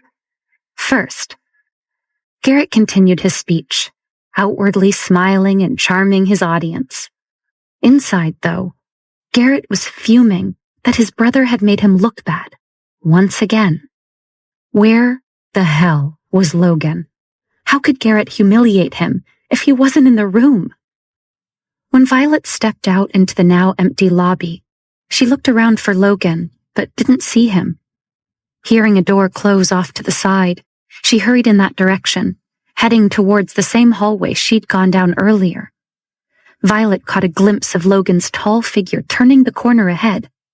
She picked up the bottom of her long dress so she could run to catch up, her slippered feet soundless on the thick carpet. Rounding the corner after Logan, Violet pulled on his sleeve to stop him. Out of alertness, Logan spun to defend himself. However, the familiar smell of orchids filled the air, letting him know that it was a woman. And not just any woman. His woman. Pulling her into his arms, he asked, "Are you following me, Violet?" Violet blinked at him, bewildered by Logan's sudden closeness, before he tugged her into a small lounge off the corridor, kicking the door shut. Logan felt that he would be letting down the woman's enthusiasm if he didn't do anything. Wrapping his arms tightly around her, Logan buried his nose into Violet's collarbone and breathed in her unique scent. Then he found her full lips and kissed her. Violet struggled in Logan's arms, but he only wrapped her tighter in his embrace. Burying his hand in Violet's hair, Logan tilted her head to deepen their kiss. As their lips and tongues intertwined, his familiar taste assaulted her, and Violet could only helplessly surrender. She closed her eyes and was led by Logan, allowing him to take whatever he wanted. Violet hadn't noticed they were moving until her back landed on the lounge's sofa, Logan now lying above her while still kissing her. Feeling Logan's familiar weight, Violet's body heated in bliss. Consumed by his kiss, Violet could only cooperate unconsciously, completely forgetting why she had followed him out. Violet had wanted to tell Logan something important, but now talking was the last thing on either of their minds. Logan and Violet had been looking for the twins, but had found each other. Adam and Amy didn't mind. They had purposely run off, because they had important business to discuss. They were now walking around, trying to figure out what to do about Mommy and Daddy. Mommy and Daddy look like they miss each other. Did you see Mommy? She looked so sad when Daddy stayed to talk to the other ladies.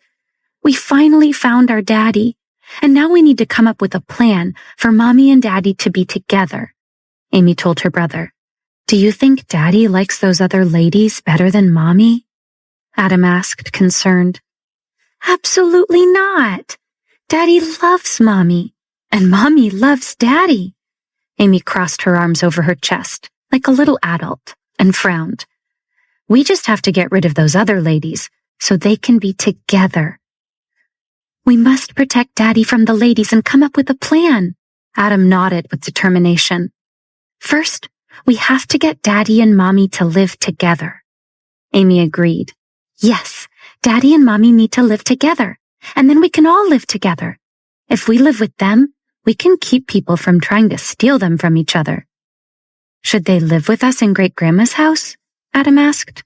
No, we need to live in Mommy's new house, or Daddy's old house. Great-Grandma will be okay. She's always saying she can't keep up with us, remember? This way, Great-Grandma can rest between our visits, Amy told him, and Adam nodded in agreement. By now, Adam and Amy had walked in a complete circle and were headed back toward the hotel lobby. Their faces were serious, and their heads were close together as they whispered. The twins weren't paying attention to anything around them. Suddenly, Adam and Amy heard a woman's voice call out to them. Hey, what are you two doing out here all alone? Where's your mother?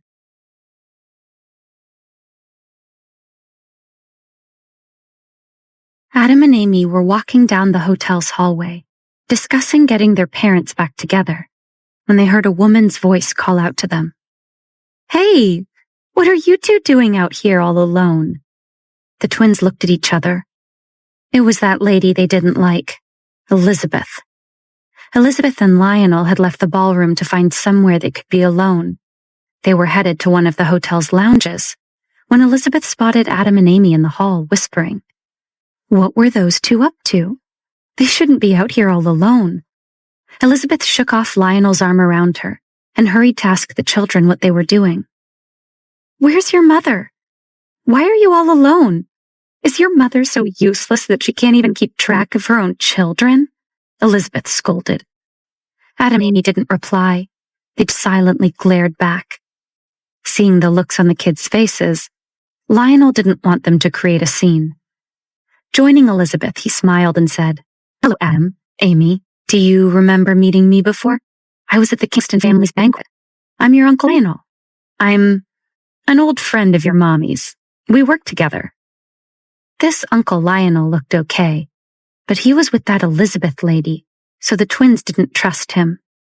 The children gave Lionel a polite smile, but then Adam took Amy's hand, preparing to leave. Mr. Lionel, we have to go. Our parents are waiting for us. Elizabeth sneered. Parents? Do you really think your mommy and daddy are a couple? Your mommy is being replaced. Your daddy proposed to another woman, and you'll have a new stepmother soon. Adam and Amy looked at each other, surprised and panicked. The children couldn't believe what Elizabeth was saying. Each twin knew what the other was thinking. Why was Elizabeth saying these things? They didn't want a stepmother. They only wanted Mommy. Who was Daddy going to marry? Was Daddy going to marry that new lady from before? Mommy and Daddy needed to be together. Violet, still wrapped in Logan's arms inside the nearby lounge, heard noises in the hall and gently pushed Logan's shoulder. Wait, Logan, we need to stop. It sounds like someone is outside, she told him. Logan frowned, raising his head to look at Violet beneath him. Who cares? Asking him to stop at this moment was asking the near impossible. He leaned back down to kiss Violet again, but she put her hands up, and he obediently stopped when he saw Violet's pleading eyes. You don't know anything, Amy shouted at Elizabeth. This woman had always been against her mommy.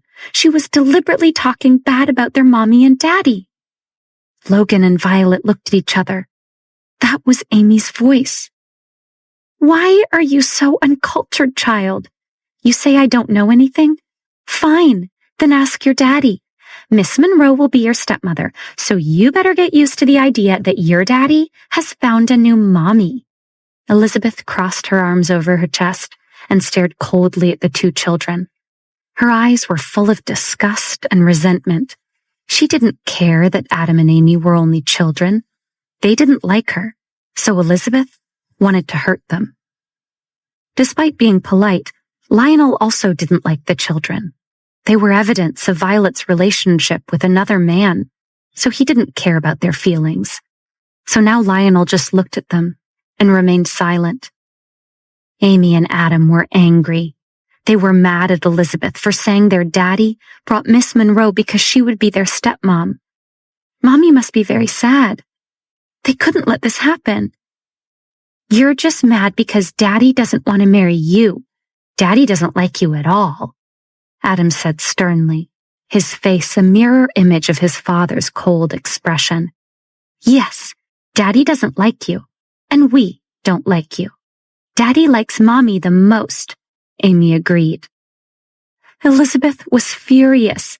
How dare these two little bastards speak to her this way? Violet's children were as rude and awful as their mother. Amy shouted, "You're just a big, mean bully." Then she stuck her tongue out at Elizabeth. Elizabeth lost it, lunging at the twins who tried to scurry off. Darting to the side, Elizabeth blocked the children's escape. She raised her hand to hit them, and the children froze. Hearing the children's alarmed shouts, Logan was just about to get up when they heard a loud roar outside. "Elizabeth, stop that this instant!" It was Haley. Haley and Noah rushed over, each grabbing one of the children to protect them. "What do you think you're doing, Elizabeth?" Haley yelled at her. "Those two little brats insulted me," Elizabeth shrieked. "They're children, Elizabeth. Get a hold of yourself. Adam and Amy are good kids. I'm sure whatever they said, you probably had it coming. But even if you didn't, you are an adult. Act like one," Haley shouted. She was beside herself with fury. Noah listened, ready to step in if needed. But knowing Haley didn't need his help, to put Elizabeth in her place. "I just told the children the truth. Their daddy doesn't want their mother anymore and will marry someone else." Elizabeth was so angry, her eyes were burning. "It's not your place to speak about these things, Elizabeth, especially when you have no idea of the truth," Haley replied bluntly. Haley was not sweet and polite like Violet, and had no trouble speaking her mind. "And if you even think about hurting these two children again, I will make it my personal mission to see that everyone in Los Angeles finds out what you are really like, Elizabeth." Elizabeth was startled, and her expression changed. She forced herself to calm down and said, "I don't know what you're talking about, and you have no proof of anything. I'm innocent." Haley smiled slyly. "Really, Elizabeth? I know plenty of men willing to provide proof that you are anything but innocent." Haley raised her eyebrows knowingly. "Okay, time to eat," Noah said, clapping his hands together. "Adam, Amy, I'm pretty sure Aunt Haley spotted a build-your-own sundae bar on her way in. Let's say we go find it. I'm starving." Elizabeth and Haley were still glaring at each other. Squeezing Haley's shoulder to calm her, Noah said, "Lead the way, Haley." Haley looked at Noah, then gathering herself, turned to the children. "Yes, I think everything that needed to be said has been said. I also think I saw cake to go along with ice cream sundaes. Come, children." Then each taking a twin by the hand, Noah and Haley led Adam and Amy back into the ballroom to find the buffet.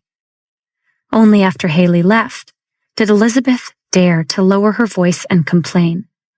"Lionel, did you hear what that woman said to me?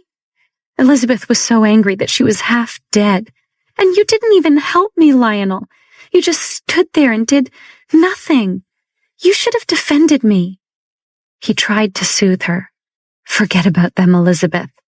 They'll get what's coming to them. Right now, you and I need to talk, alone. Lionel then opened the lounge door closest to them and pulled Elizabeth through it before kicking the door shut behind them. Logan and Violet had been listening to Haley and Elizabeth's argument over the twins from inside the lounge. After hearing Noah and Haley escort the children away, Violet tried to rise from the sofa on which she and Logan still lay. Logan! Violet glared up at him. Logan! Can you let me up now? Hearing the twins argue with Elizabeth about Logan's marriage had been the splash of cold water Violet needed. She would definitely not let Logan touch her again. Knowing the children were now safe with Noah and Haley, Violet needed to take this opportunity to tell Logan what she had learned about Garrett's role in the Smith Group's takeover. Did Logan know his brother had betrayed him? However, the lounge door suddenly opened and then tightly shut again. It was Elizabeth and Lionel. Shh. Logan laid his finger over Violet's tender lips. Violet could only press her lips tightly together to prevent herself from making a sound. Even her breathing became lighter. It was not that she was afraid of Elizabeth and Lionel, but she didn't want to get caught in such a compromising position. Luckily, no one could see them because the couch she and Logan lay on faced the fireplace versus the door. Seeing Violet's great effort to be silent, Logan pinched her chin. Leaning his mouth close to Violet's ear, he faintly whispered, "Afraid your boyfriend Lionel will catch us?" Violet just glared at him in response and twisted her neck in an attempt to break free from Logan's grip. But he didn't let go. Instead, Logan stared at Violet's lips, rubbing them with his thumb, his eyes burning. It was annoying. Logan was distracting her, and Violet really wanted to hear what Lionel and Elizabeth had to say. Violet thought about tickling him to get him to stop, but then she was afraid that he would laugh if she did. She had discovered that Logan was ticklish. It was a secret only Violet knew. She shifted under him. Thinking he must be crushing Violet, Logan gently moved one of his long legs to the side to take his weight off her. Then they both carefully listened to Lionel and Elizabeth's conversation. "Lionel, Violet's two little brats bullied me, and you did nothing. You should have offered to teach them a lesson." Elizabeth sounded like she was pouting like a spoiled child. "They're just children. Forget about it, Elizabeth," Lionel soothed. "Let's not talk about them. I have something else I want to talk to you about." "Do you like my new dress, Lionel? I wore this color because you said you liked it." Elizabeth's voice was flirty. Logan and Violet looked at each other. They could hear the sound of clothes being caressed. Violet's heart rate picked up. Elizabeth and Lionel were clearly more than future in-laws. "Of course it looks good," Lionel said, his tone light and gentle, like a considerate lover. "You always look good in whatever you wear. Or don't wear, for that matter." Hearing this, Violet scrunched up her nose in disgust. Logan subtly shifted under Violet. Then he took his phone out of his pocket and pressed the record button. Violet silently watched him. What was Logan doing? Once Elizabeth and Lionel began talking, she realized that recording them had been brilliant. Logan was still Logan. Therefore, Violet found his loss of the Smith Group even more unbelievable. "Elizabeth, why were you at the Alexander mansion today?" Lionel asked. "You don't still want to marry Logan, do you? He and the Alexander family are nothing now that Garrett bought the Smith Group." Elizabeth answered lazily, "I have to find a father for our child." "You're positive it's mine?" Lionel asked. "Yes, I'm sure. You're the only person I've slept with. I'm just surprised we didn't get pregnant sooner. You don't need Nora and Paige to give birth to your child now. Elizabeth sounded very pleased with herself. "Are you happy, Lionel?" "Of course I'm happy." Violet and Logan could hear the distinct sounds of the two kissing each other as their clothing rustled. Violet couldn't believe this. She didn't know what would happen if Chloe found out about this. Coming up for air, Lionel asked, "How did Mrs. Alexander reply when you told her about the baby?" They heard Elizabeth snort. "That old hag had the gall to say she didn't believe me. Can you believe it? Even though Joanna vouched for me. Agnes said Logan wasn't a cheater because of what happened with his father. And then she demanded a paternity test when the baby was born. I mean, the nerve." Logan smiled. He'd known his grandmother could handle Elizabeth, and she hadn't let him down. "Well, if you want to marry Logan, there are benefits. Don't worry about his grandmother. There are ways around her, and we can always falsify the paternity test. I'll tell Garrett. He'll arrange for you to marry Logan, if that's what you want," Lionel assured. Logan grimaced in discomfort and closed his eyes. He waited until the disgust had passed before opening his eyes to look at Violet. His eyes seemed to ask her, "Now you know what Garrett and Lionel are really like, right?" While Violet's own look seemed to reply to him, "And now you know what Elizabeth is really like, right?" Violet knew who Lionel was long ago, but she didn't expect him to have such a deep connection with Garrett. Lionel likely had played a part in Garrett's scheme to steal the Smith group, but how could they prove it? Logan squeezed Violet's shoulder. Bringing his mouth close to Violet's ear, he whispered, "The child is not mine." Violet opened her eyes wide. Logan was right. How had she not realized this immediately? After Lionel and Elizabeth finished making out, they heard giggles and footsteps. Then the door to the lounge opened and closed, and the room returned to silence. Logan kissed Violet on the forehead before starting to rise. "We better go back too. Everyone is probably looking for me," Logan told her. Violet, however, wasn't ready to leave. Logan could tell Violet had something she wanted to ask him, and Logan was expecting the question. He just hadn't expected to run into her like this and be discussing this now. Sure enough. "Wait, please. I need to ask you something," Violet said. "You heard what they said, didn't you?" Logan asked. "Yes, but it's just, although it's not your child, why would she think you would believe you were the father? You must have had a relationship with her, right?" Violet finally asked and nervously looked at Logan. "I've wanted to ask you for a long time. Our original agreement, you promised not to touch anyone else, but then why did Elizabeth send you that text message?" Logan looked at the woman under him seriously and sighed. He sat up on the sofa and pulled Violet into his lap. "First, you ask such a question because you don't trust me. Second, I was unconscious after drinking the night Elizabeth claimed to have gotten pregnant. I have no memory of anything, and I can't say for sure what did or didn't happen. My drink was spiked." Logan then told Violet what he knew about Philly and Elizabeth's plan. "I couldn't answer your questions the night Elizabeth texted me because I didn't know what had happened myself. That's why I asked you to trust me, Violet. I can guarantee you that whatever happened that night was not my choice. As for them, they will know what it means to bring disaster upon themselves." Logan spoke earnestly.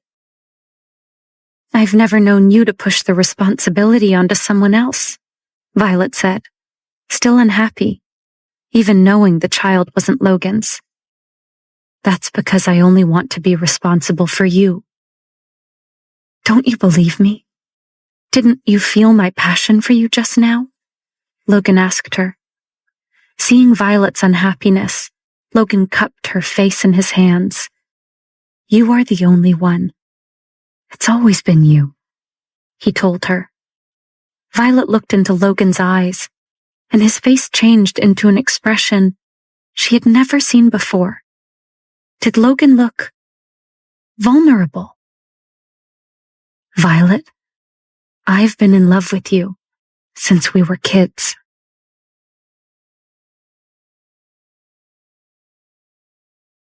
Violet looked into Logan's eyes, not understanding the vulnerable expression on his face. "You are the only one. It's always just been you." Logan paused before confessing. "Violet, I've been in love with you since we were kids." Violet stared at Logan, trying to understand what he was saying. I don't know what you mean. How is that possible? We didn't know each other as children." Logan leaned back into the couch on which they sat, Violet in his lap. He hadn't intended to tell her this now, but he suddenly felt he couldn't keep the words in another minute. "Violet, how much do you remember about your parents?" Logan asked. He saw Violet's confused look. "Just humor me for a moment. I promise I'll explain what I mean," he added. "Well, I don't remember very much," Violet told him. "I was very young when they died, only 5 years old." "And do you remember how they died?" Logan watched Violet closely. Violet hesitated before saying, "No, well, not really. They died in a car accident. I was in the car with them and seriously hurt. I spent 6 months in the hospital," she explained. "What did you mean when you said not really?" Logan probed gently. "Well, I have no conscious memories of the accident, but I think I sometimes dream about it," Violet said quietly. Logan's look sharpened. "You dream about it? Do you remember details from your dreams?" he asked. "Well," Violet paused. She'd kept this to herself for so long that it felt strange to say these things aloud. "Well, at first, I would just dream about my parents. Sometimes we'd be in the Kingston mansion playing, and sometimes we'd be doing other things.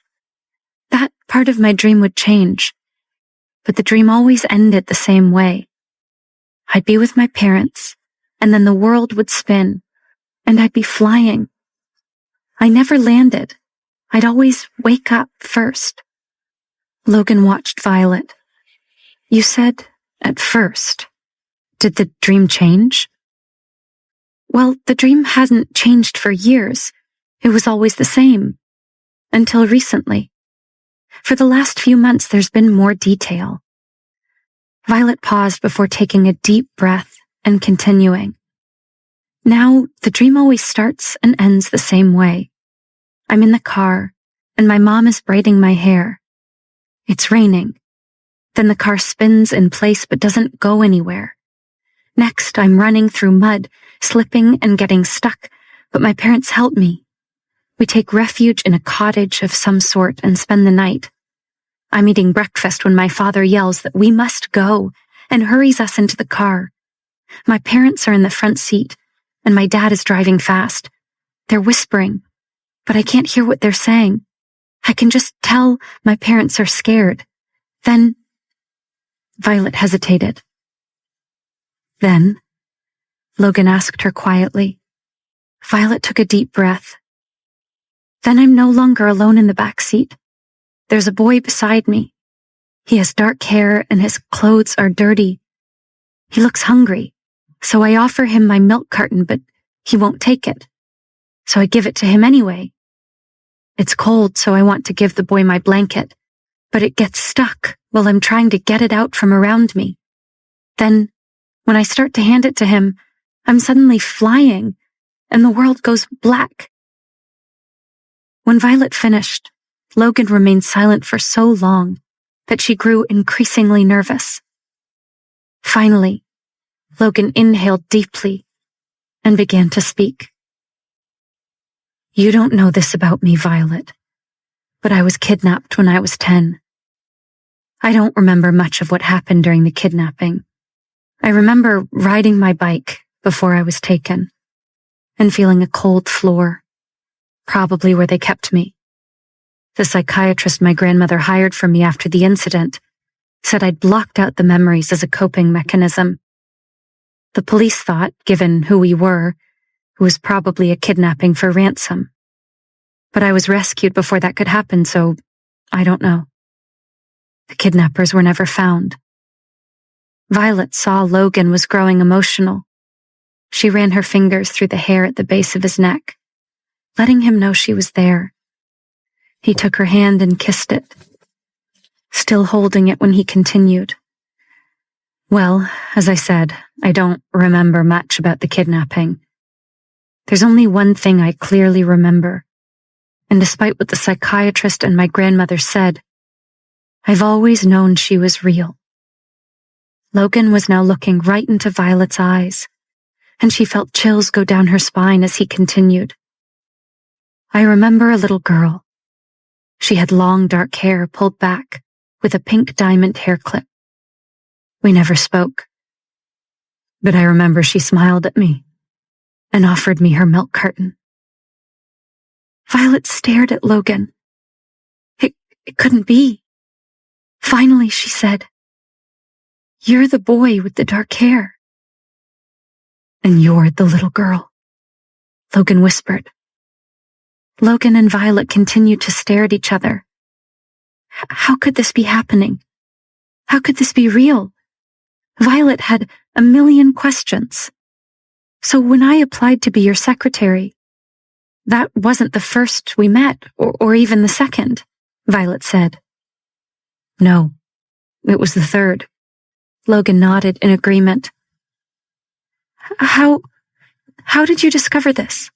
How long have you known? Violet asked. Noah and Mike told me the day before yesterday, Logan told her. I've been searching for that little girl for years. I never forgot her. Recently, 2 things happened that made me ask Mike to reopen the investigation. The first was when I heard of a place called Pacific Grove up north, which sounded so familiar, although I had no memory of ever having been there. Then, the second thing was that I went to the cemetery with you and saw the pictures of your parents on their headstones.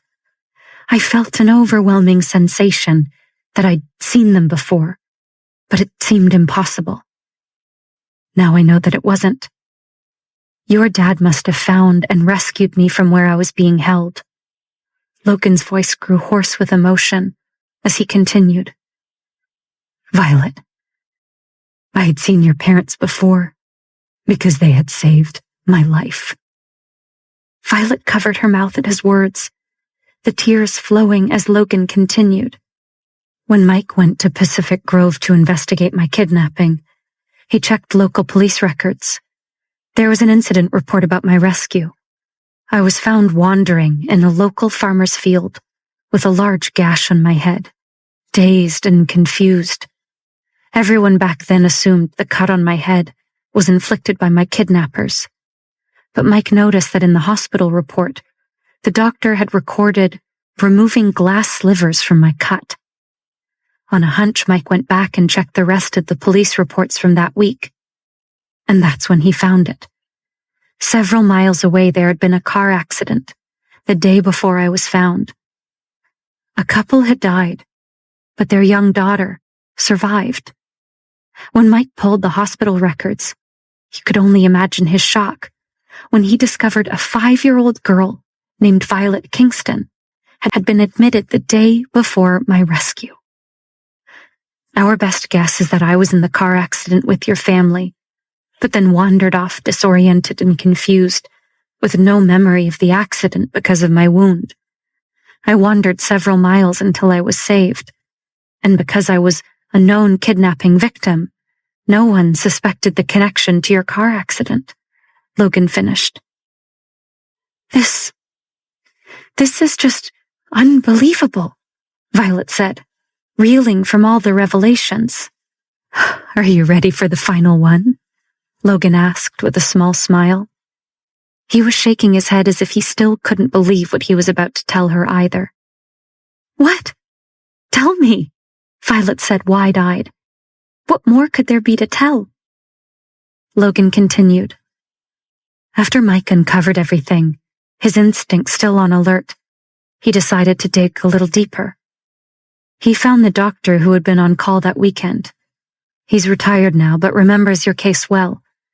He said it was the most eventful weekend of his medical career. Your grandfather hired a medical helicopter to come and transport you back to Los Angeles for long-term treatment. And that was the only time that had ever happened to this doctor. But that wasn't all.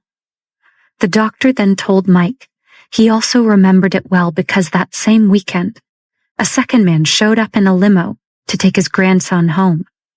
Another first for the doctor. Neither man wanted publicity, so there was no press coverage or anyone else at the medical center, but the staff and these two men. When the men saw each other, they realized they knew one another from the social circuit in LA. Feeling they could trust one another because of their societal positions, your grandfather, Kenneth Kingston, and my grandfather, Arnold Alexander, confided in each other about what had happened to their grandchildren, and likely made the connection.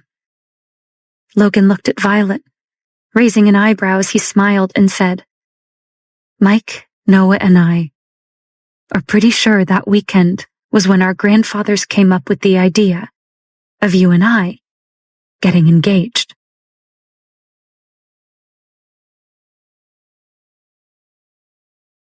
Violet was speechless. Logan's revelation that they had met as children when Violet's parents rescued him from a kidnapping had been shocking enough. But now it turns out that afterward, Logan and Violet's grandfathers had wanted them to marry. So you're the man Noah has been searching for? Violet asked in bewilderment. Yes.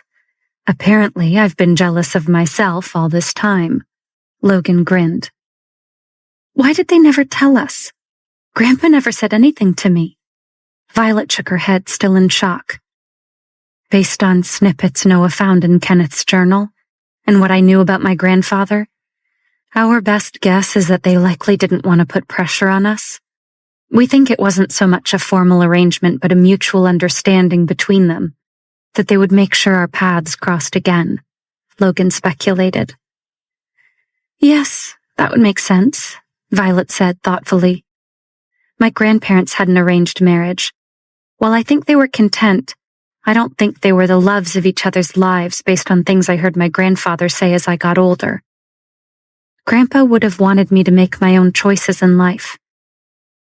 Well, and we know my Grandpa Alexander didn't share this information with my grandmother, given her attitude toward you, Logan added.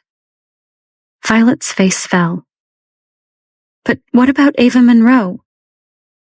Pushing a lock of Violet's hair behind her ear, Logan said, I'm not marrying Ava, and I never was. Grandma had the idea, and I let her run with it to distract my enemies. But I made it clear from the beginning that I'd never marry her. Ava just chose not to believe me, he continued.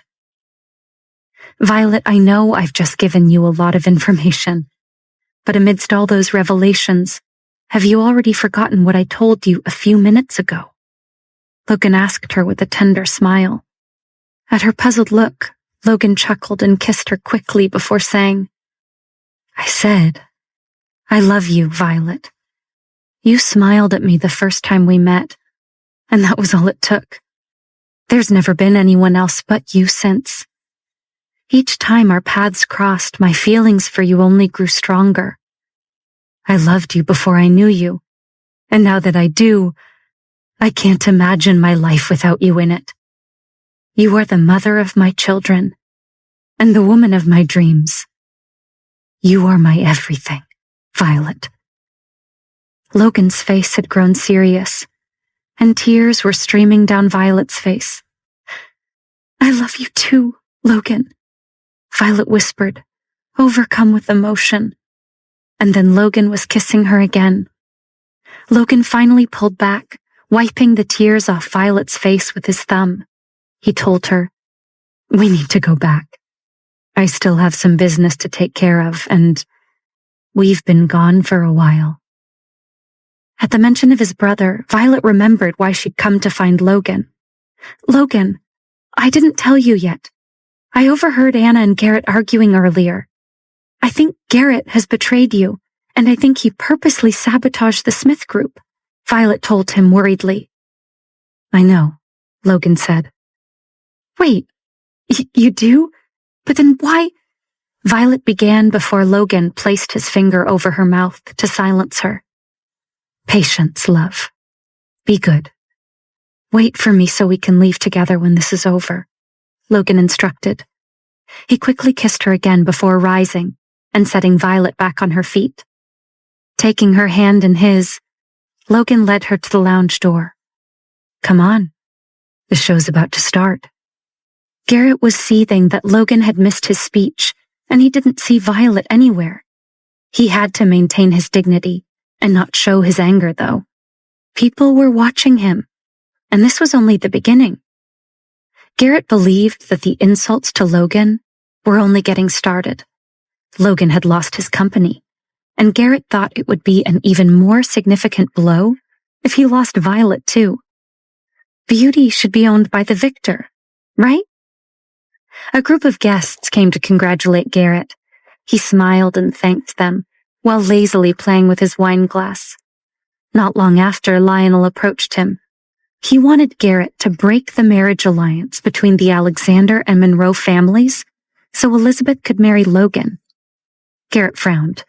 He really couldn't understand what Elizabeth was thinking. When did I become your assistant? I don't take orders from you, Lionel. Garrett's words were clipped. He didn't like Lionel's attitude. Lionel sipped his drink and told Garrett lightly, Don't be agitated. Your mother Joanna also wants this to happen. We need to keep an eye on Logan to make sure he can't make a comeback. This solves that problem since Elizabeth is loyal to me. And what do I get for helping you? What can you do for me? Garrett asked. Lionel looked at him, and when he spoke again, Lionel's voice had grown colder. I hardly think you're in a position to ask me for anything, Garrett. When I promised to help you take Logan down, you agreed you'd stay away from Violet. How is bringing her as your date tonight living up to your side of our bargain? He questioned. Garrett smirked at Lionel before taunting. But Lionel, you already have Chloe. And judging by how well you've been hanging all over each other this evening, Elizabeth as well. Clearly you have a type, but don't be too greedy. You can't have all three Kingston women. Lionel lost his patience. The Kingston group and Violet belong to me. You promised me, Garrett. Otherwise, don't blame me for accidentally saying something I shouldn't have. Lionel's threats didn't scare Garrett. He had a safe full of Kingston family secrets that could destroy the Kingston group, and Lionel along with it. And if that happened, and Violet found herself in a vulnerable position, and that just gave Garrett a chance to step in and save the damsel in distress, Garrett didn't need Lionel as much as Lionel needed him. But for now, Garrett would bide his time. Garrett smiled in response to the cold look on Lionel's face and calmly lied. Sure, Lionel, whatever you say. Lionel nodded curtly and went to find Elizabeth. Garrett suddenly noticed a buzz in the room. People were whispering and pointing. What had happened? This night was supposed to be all about Garrett. Looking through the crowd, he saw his brother's tall head rising over the other party guests. Logan and Violet entered the ballroom side by side, fingers clasped together. Garrett forced himself not to glare at his brother when he saw them. Everyone in the ballroom was watching Violet and Logan, and whispering. Everyone thought Logan had gone crazy. They all wanted to know why he was holding Violet's hand when he was engaged to Ava Monroe. When he reached the front of the ballroom, Logan quickly kissed Violet before striding out on stage. Glancing around the room, Logan made eye contact with Corey, who'd arrived while he was with Violet. Logan raised his eyebrows at him in question, and when Corey gave him a thumbs up, Logan took the microphone. Excuse me, everyone. I know you just listened to my brother's speech about Smith Group's acquisition. So sorry I missed that. I feel I'd be remiss if I didn't acknowledge my brother's role in the sale, so hopefully you'll indulge me so I can say a few words now. Logan had commanded the room's attention with ease. The ballroom was silent, and no one dared move, lest they miss what he was about to say. For some time now, I've wanted to strike out on my own, but felt obligated by familial obligations to stay within the company. My ancestor, Smith Alexander, started the Smith Group, and I felt it was my duty to carry on the Alexander family's legacy. When the Smith Group's troubles began, I tried to do the right thing by the company and the people that work for it. I did everything I could to fix the issues, but they weren't solvable, or at least they weren't meant to be solved by me, as evidenced by the board of directors asking for my resignation, Logan said. The crowd murmured at Logan's open acknowledgement of his firing, but Logan just continued. It became apparent the time had come for someone else to take the reins of Smith Group. So imagine my gratitude when my brother stepped in to save the day. As Logan said this, people around Garrett looked over at him, wanting to see his reaction. Garrett smiled graciously, but couldn't figure out where Logan was going with this. Logan spoke confidently, and everyone was hanging on his every word. So, knowing the Smith Group is now my brother's responsibility, it's time to move on. I will not accept a consultant role within Smith Group. Instead, I will be forming my own company. Subsequently, I am invoking the early termination clause in my contract. A buzz started in the ballroom, but Logan ignored it, continuing. This clause stipulates that if I'm asked to leave the company for any reason, I will receive ownership of all business assets and revenue streams I initiated during my time as CEO. In addition, my contract states that, if terminated, I will be paid an amount equal to 50% of the revenue generated under my leadership in the previous calendar year. I'm sure Smith Group's new CFO, my cousin Eugene, will be able to calculate the exact amount owed to me. But by my estimation, this amount should be roughly $650 million, Logan revealed. Violet was speechless. Logan's revelation that they had met as children, when Violet's parents rescued him from a kidnapping, had been shocking enough. But now it turns out that afterward, Logan and Violet's grandfathers had wanted them to marry. So you're the man Noah has been searching for? Violet asked in bewilderment. Yes. Apparently, I've been jealous of myself all this time. Logan grinned.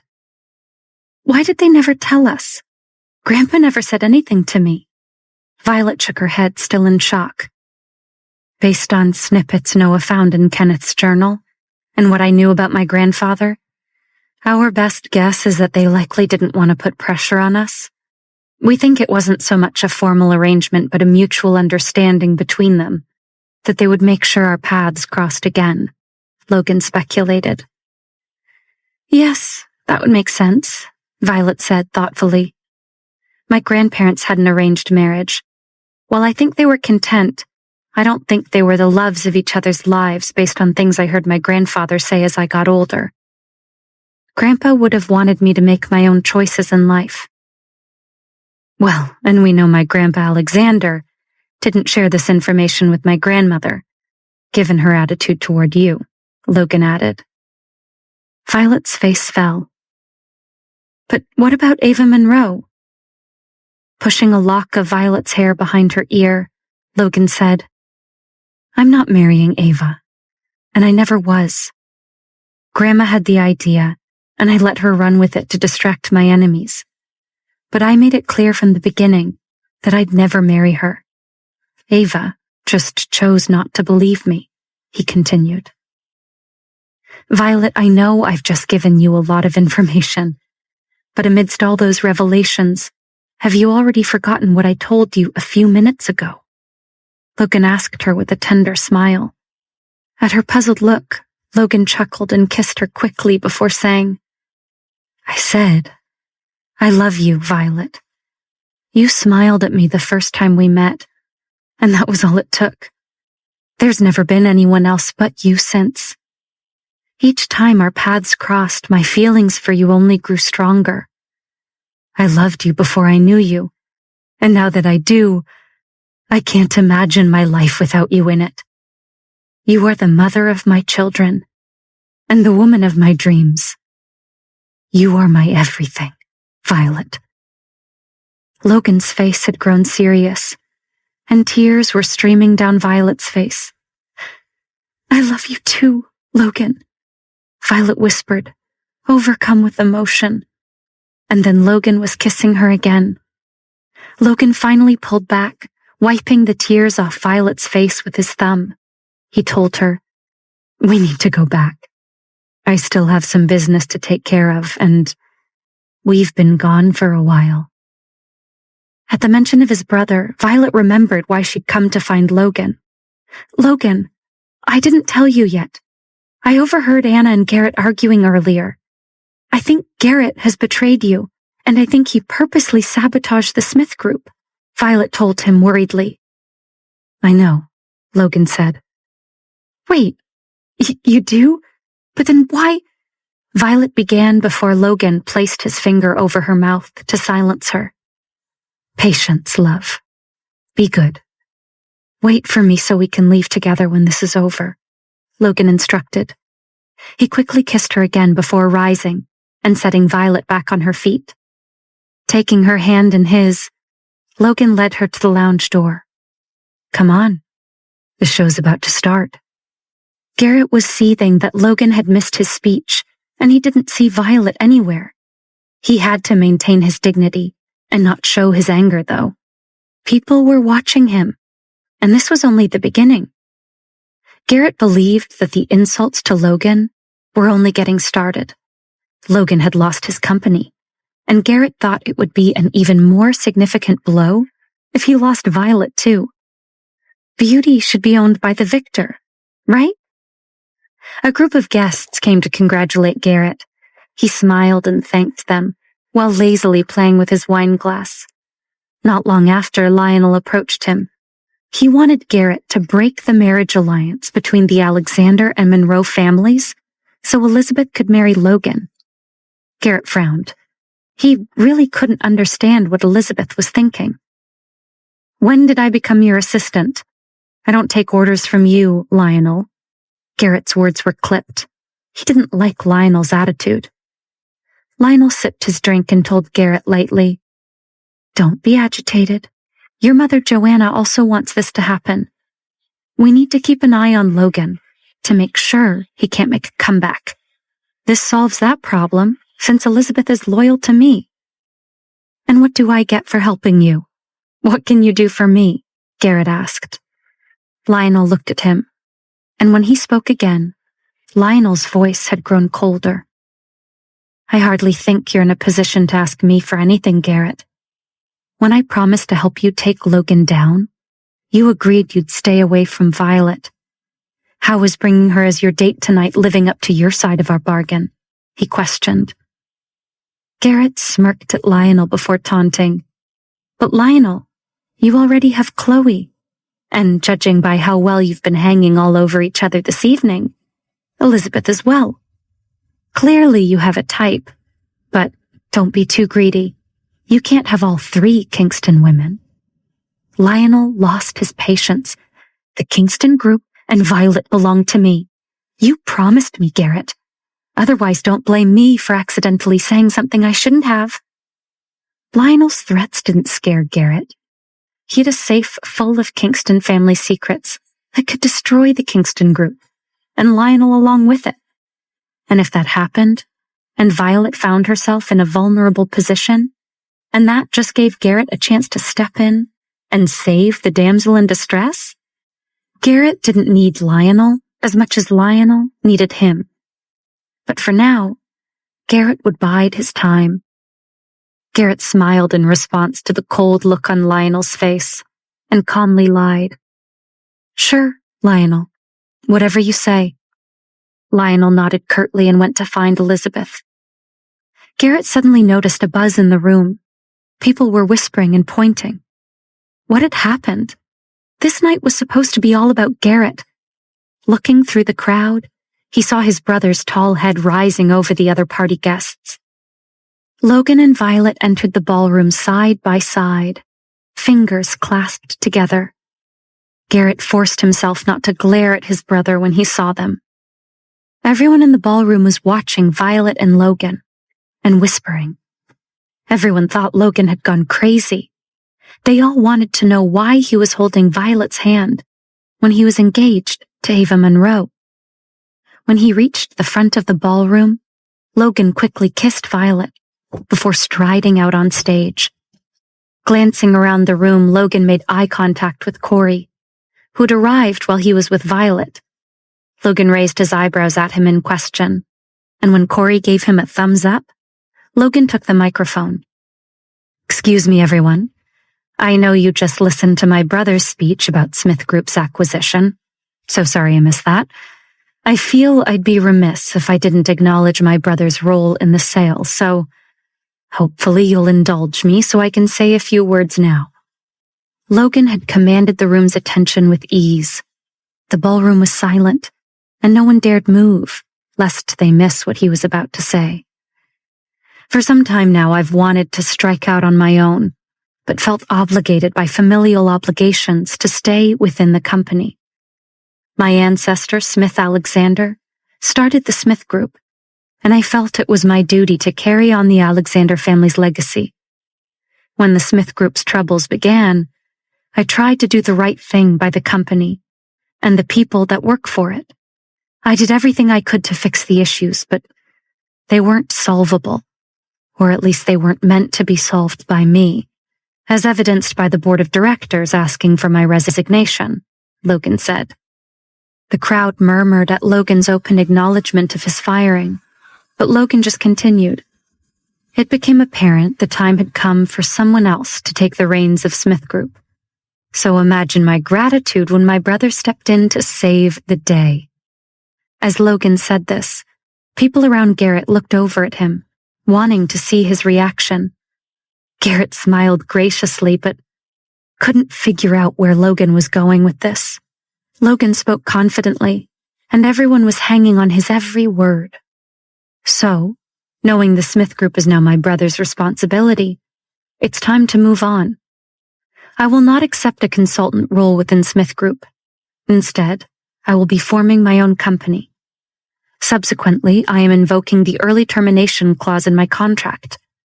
A buzz started in the ballroom, but Logan ignored it, continuing. This clause stipulates that if I'm asked to leave the company for any reason, I will receive ownership of all business assets and revenue streams I initiated during my time as CEO. In addition, my contract states that, if terminated, I will be paid an amount equal to 50% of the revenue generated under my leadership in the previous calendar year. I'm sure Smith Group's new CFO, my cousin Eugene, will be able to calculate the exact amount owed to me. But by my estimation, this amount should be roughly $650 million, Logan revealed. While listening to Logan speak on stage, Garrett and Lionel's faces turned deathly pale. At least 75% of the Smith Group's assets were initiated during Logan's time as CEO. If he were entitled to take these assets with him, the company would have almost nothing left. Then, Logan dropped an even bigger bomb. An exit clause in his contract stated the company must pay Logan $650 million if he was terminated for any reason. Logan was almost finished speaking. The Smith Group's problems began because of a bad contract I never wanted the company to sign. My parting advice to my brother Garrett is if you want to succeed in business, you need to play fair. Trust your instincts and always be looking ahead. Foresight just might be what saves you one day. Either that or a talented team and a great lawyer. Luckily, I have both. At this, Logan glanced over to where Noah and Corey stood with Violet and the rest of their friends. They smiled back at Logan and clapped wildly as he exited the stage. The crowd broke out in excited chatter. It looked like Logan was still Logan and would remain on top of the Los Angeles business world. The guests all wondered about the Smith Group's fate and were already speculating what Garrett would do now. Garrett gritted his teeth and looked at Logan, who was in high spirits. He knew that he had been tricked by this cunning man again. No wonder Garrett's plan went so smoothly. Logan had manipulated the situation to his advantage, so he could get out from under the Smith Group's board of directors and work alone, taking most of the company's assets with him. The company Garrett had spent billions to buy was just an empty shell. Eugene quickly left the ballroom, ignoring the excited crowd and everyone trying to talk to him. Lionel was shocked. All their efforts would be for nothing. Elizabeth was standing with Lionel rubbing his back to comfort him. Then, one voice rose loud enough to drown out all the others. "Lionel, you jerk! How could you sleep with my sister Elizabeth?" It was Chloe. "Ah, she's right on time," Corey said, turning to Logan with a grin. "Lionel, how could you do this to me? You leave me to languish in the funny farm while you sleep with my sister and knock her up?" Elizabeth went pale at Chloe's words. "Oh, yeah, I know all about the baby, too. I heard the recording of you admitting Lionel's the father." Violet quickly looked up at Logan. He shrugged, then grinned. Mike had already provided Chloe with photographic evidence, so I figured why not send along audio as well, he informed. "Chloe, calm down." It was Miranda. She'd run into the ballroom behind her daughter in an attempt to stop her. When Miranda learned Chloe was being released, she went to the hospital to take her daughter home. But when she arrived, the staff told her Chloe had already left. Chloe had taken an Uber and gone straight to the launch party. "No, I won't calm down, Mother," Chloe shouted. "I've been declared legally sane, which means I'm going to jail. And if I'm going down, you're all going down with me," she roared. "The attack at the studio, the kidnappings, the press conference, the fake will, I had a hand in all of it," Chloe shouted as the crowd gasped. "But I can't take credit for the murders. Those were the work of my dear mother. She murdered my grandfather, and then she and my father covered it up and drove Violet out of town." Miranda's face turned white, but Chloe wasn't finished. "The thing is, grandfather wasn't the first person in the family Mother tried to kill. Just the first person she succeeded in killing. She had hired men to kill Violet's parents, but they died in a car accident as they were fleeing. The only reason they didn't kill Violet was that Violet got hurt and didn't remember anything," Chloe said, clearly enjoying her captive audience's reaction to her shocking words. "How do I know all this?" Chloe asked. "Well, I may be crazy, but I'm not stupid. I've got everything on tape. Everything, including the latest from today of my sister and former fiancé discussing how he knocked her up." Turning to Miranda, Chloe sneered. "Really, Mother, you of all people should have remembered my love of recording conversations since I recorded so many of you. Did you really think I wasn't taping you as well?" "Oh, and one more thing," Chloe added with a wicked grin. "Since my father never thought I was good enough to inherit the business, well, newsflash, neither was he, because he was never at Kingston in the first place. Grandfather's marriage to Grandma was arranged. She had gotten pregnant by a local boy, but he was deemed unworthy, so her parents arranged for Grandpa to marry Grandma instead. Grandfather raised my dad as his son, but he never wanted him to inherit because he didn't trust him." Chloe's bombshells shocked everyone in the ballroom. Everyone except Logan, Mike, and Corey, who had arranged for Chloe to be released in time for the party. Mike had sent Chloe the pictures of Elizabeth and Lionel together. Chloe was their weapon of choice, and she hadn't disappointed them. All they'd had to do was load her up and watch Chloe fire. Lionel's legs were trembling, and his heart was in turmoil. His enemies were Miranda and Charles. If they were not of the bloodline of the Kingston family, then what had he been doing all these years?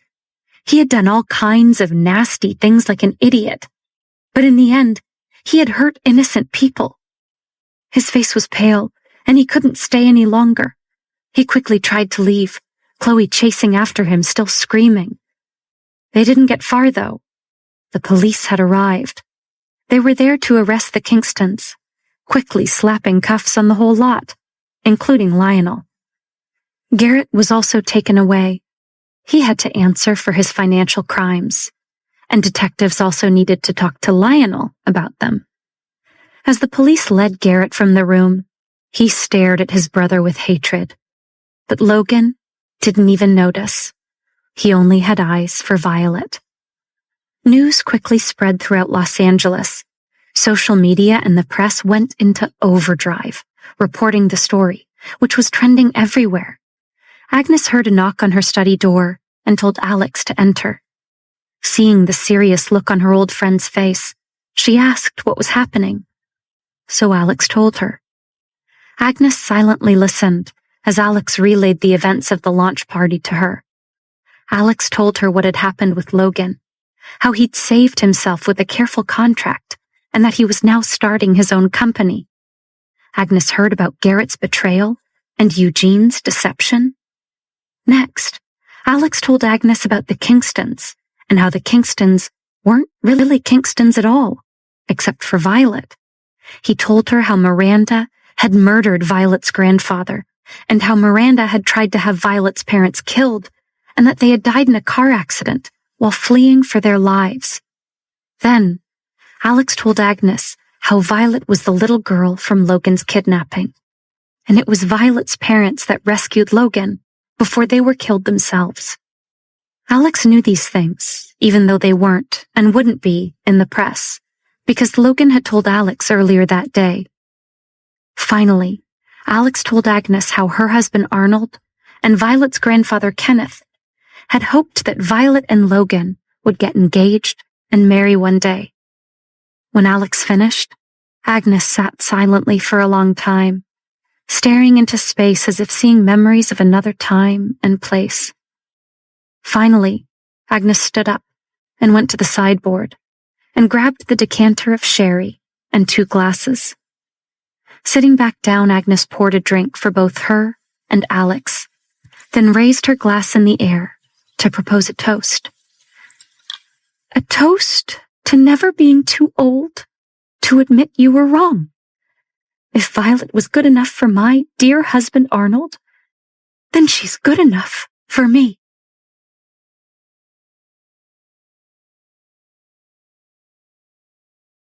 It had been 8 months since the night of the launch party, and Violet and Logan had settled into a comfortable routine of work, family, and friends. Bored by their marital bliss, the press and public quickly turned their attention elsewhere, which was just fine with Violet and Logan. After so many years of drama, Violet was blissfully happy being boring. As promised, Violet waited for Logan, and after the launch party together, they returned not to Violet's house or Logan's house, but to their house, theirs and their children's, one family, under one roof.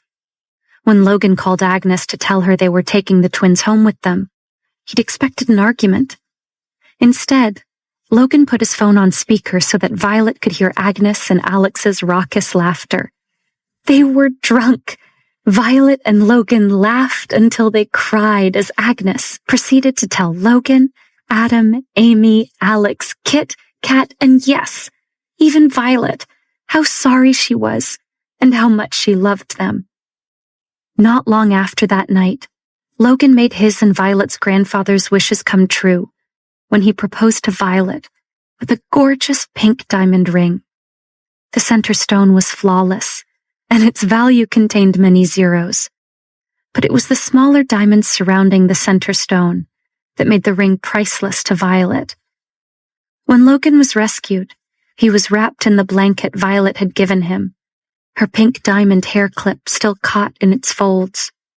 Logan held on to it and finally returned it to Violet when he had the diamonds from her hair clip reset into her engagement ring. When Agnes decided to accept Violet, she did so wholeheartedly and even insisted that Logan and Violet hold their wedding at the Alexander mansion. Violet and Logan didn't want a grand affair, but a small gathering with family and friends. Zoe was in charge of the food, Jay provided the music, and Tom styled everyone, choosing a stunning wedding dress for Violet that took everyone's breath away, especially Logan's. Adam and Amy served as their parents' best man and maid of honor, and when Noah walked Violet down the aisle to give her away, there wasn't a dry eye in the house. Haley and Agnes seemed to compete to see who could cry the most. During Logan and Violet's wedding reception, Alex and George ran into each other. The Butler world was small, and they had actually met before. The two became fast friends, and the tight twosome quickly became a threesome when Agnes met George. Agnes was determined to live up to her promise to stay out of Logan's business and enjoy her retirement. The friends frequently spent time together, often chatting over a glass of sherry late into the night. Logan's brother Garrett and Violet Kingston's relatives weren't invited to the couple's wedding, and that was just fine with them. Not that it would have mattered if Logan and Violet had asked them, since none of them would have been able to attend anyway. All of them were tied up for the next 7 to 25 years. Well, except Miranda, who was tied up for life. She would never be going anywhere, ever again. Although Joanna's only crime was being a bad mother, she was also not invited to the wedding. After the disaster at the launch party, Joanna caught the next flight back to Europe. Other than his mother's periodic requests for money, Logan hadn't spoken to her since. Charles missed out on the launch party because Sylvia went into labor that same night. It was easy for Charles to remember his new daughter's birthday, since it was also the day his world fell apart. And yes, to the surprise of everyone, but most of all to Charles, Sylvia gave birth to a healthy baby girl. Violet and Logan had long ago realized that friends who were like family were often better than the real deal. They continued to surround themselves with a tight circle of friends and family, many of whom still worked for them. Noah and Haley finally admitted they were a couple, which surprised absolutely no one. They weren't engaged, but Logan was working on it, as there was no better advocate for marital bliss than a confirmed bachelor who's now happily married. When Logan formed his new company, he ensured that any employees who had lost their jobs at either Smith Group or Laurie Group because of Garrett's actions would still have a position within the newly formed Alexander Group. When they married, Violet and Logan decided to unite their companies and form a partnership. Logan and Violet Alexander became the joint CEOs of Alexander Group, with equal power. Logan's only stipulation was that Violet still had to make his coffee, as no one else's ever tasted as good as hers. Noah retained his law firm while serving as the general counsel of the Alexander Group. Much to Violet's delight, Haley finally accepted one of Violet's many job offers when Haley became the chief operating officer of the Alexander Group. Corey, Drake, Priya, and Vivian continued to work for Alexander Group and quickly rose in the company ranks. Anna also joined the family business when she graduated with a degree in business from UCLA. After Garrett broke Anna's heart, she focused on herself and applied to college. Happy and successful, and even in a long-term relationship with a dental student, Anna no longer thought about Garrett, as she was finally with a man who treated her as she deserved to be treated. Mike remained Logan's head of security, moving in the shadows while continuing to weave his own kind of special magic as he kept Logan and his family and friends safe. Violet's theme song was finally released that summer, and it was a huge hit. The song spent weeks at the top of the charts and earned Jay multiple nominations and awards. When Violet told Jay she no longer wanted to be famous Violet, but just Violet, the producer was disappointed, but understood. Even though Violet never sang again professionally, Adam and Amy still loved to proudly tell all their friends that their mom had once been a singing superstar. The twins thought their mommy's brief singing career was the coolest thing. And whenever Violet's theme song, From Strangers to Soulmates, came on the car radio, they would always ask Henry to turn up the volume so they could sing along. Thank you for being a part of Violet and Logan's journey. As we have come to the end of this beautiful love story, we hope you had a wonderful time going through the ups and downs of Violet and Logan's life.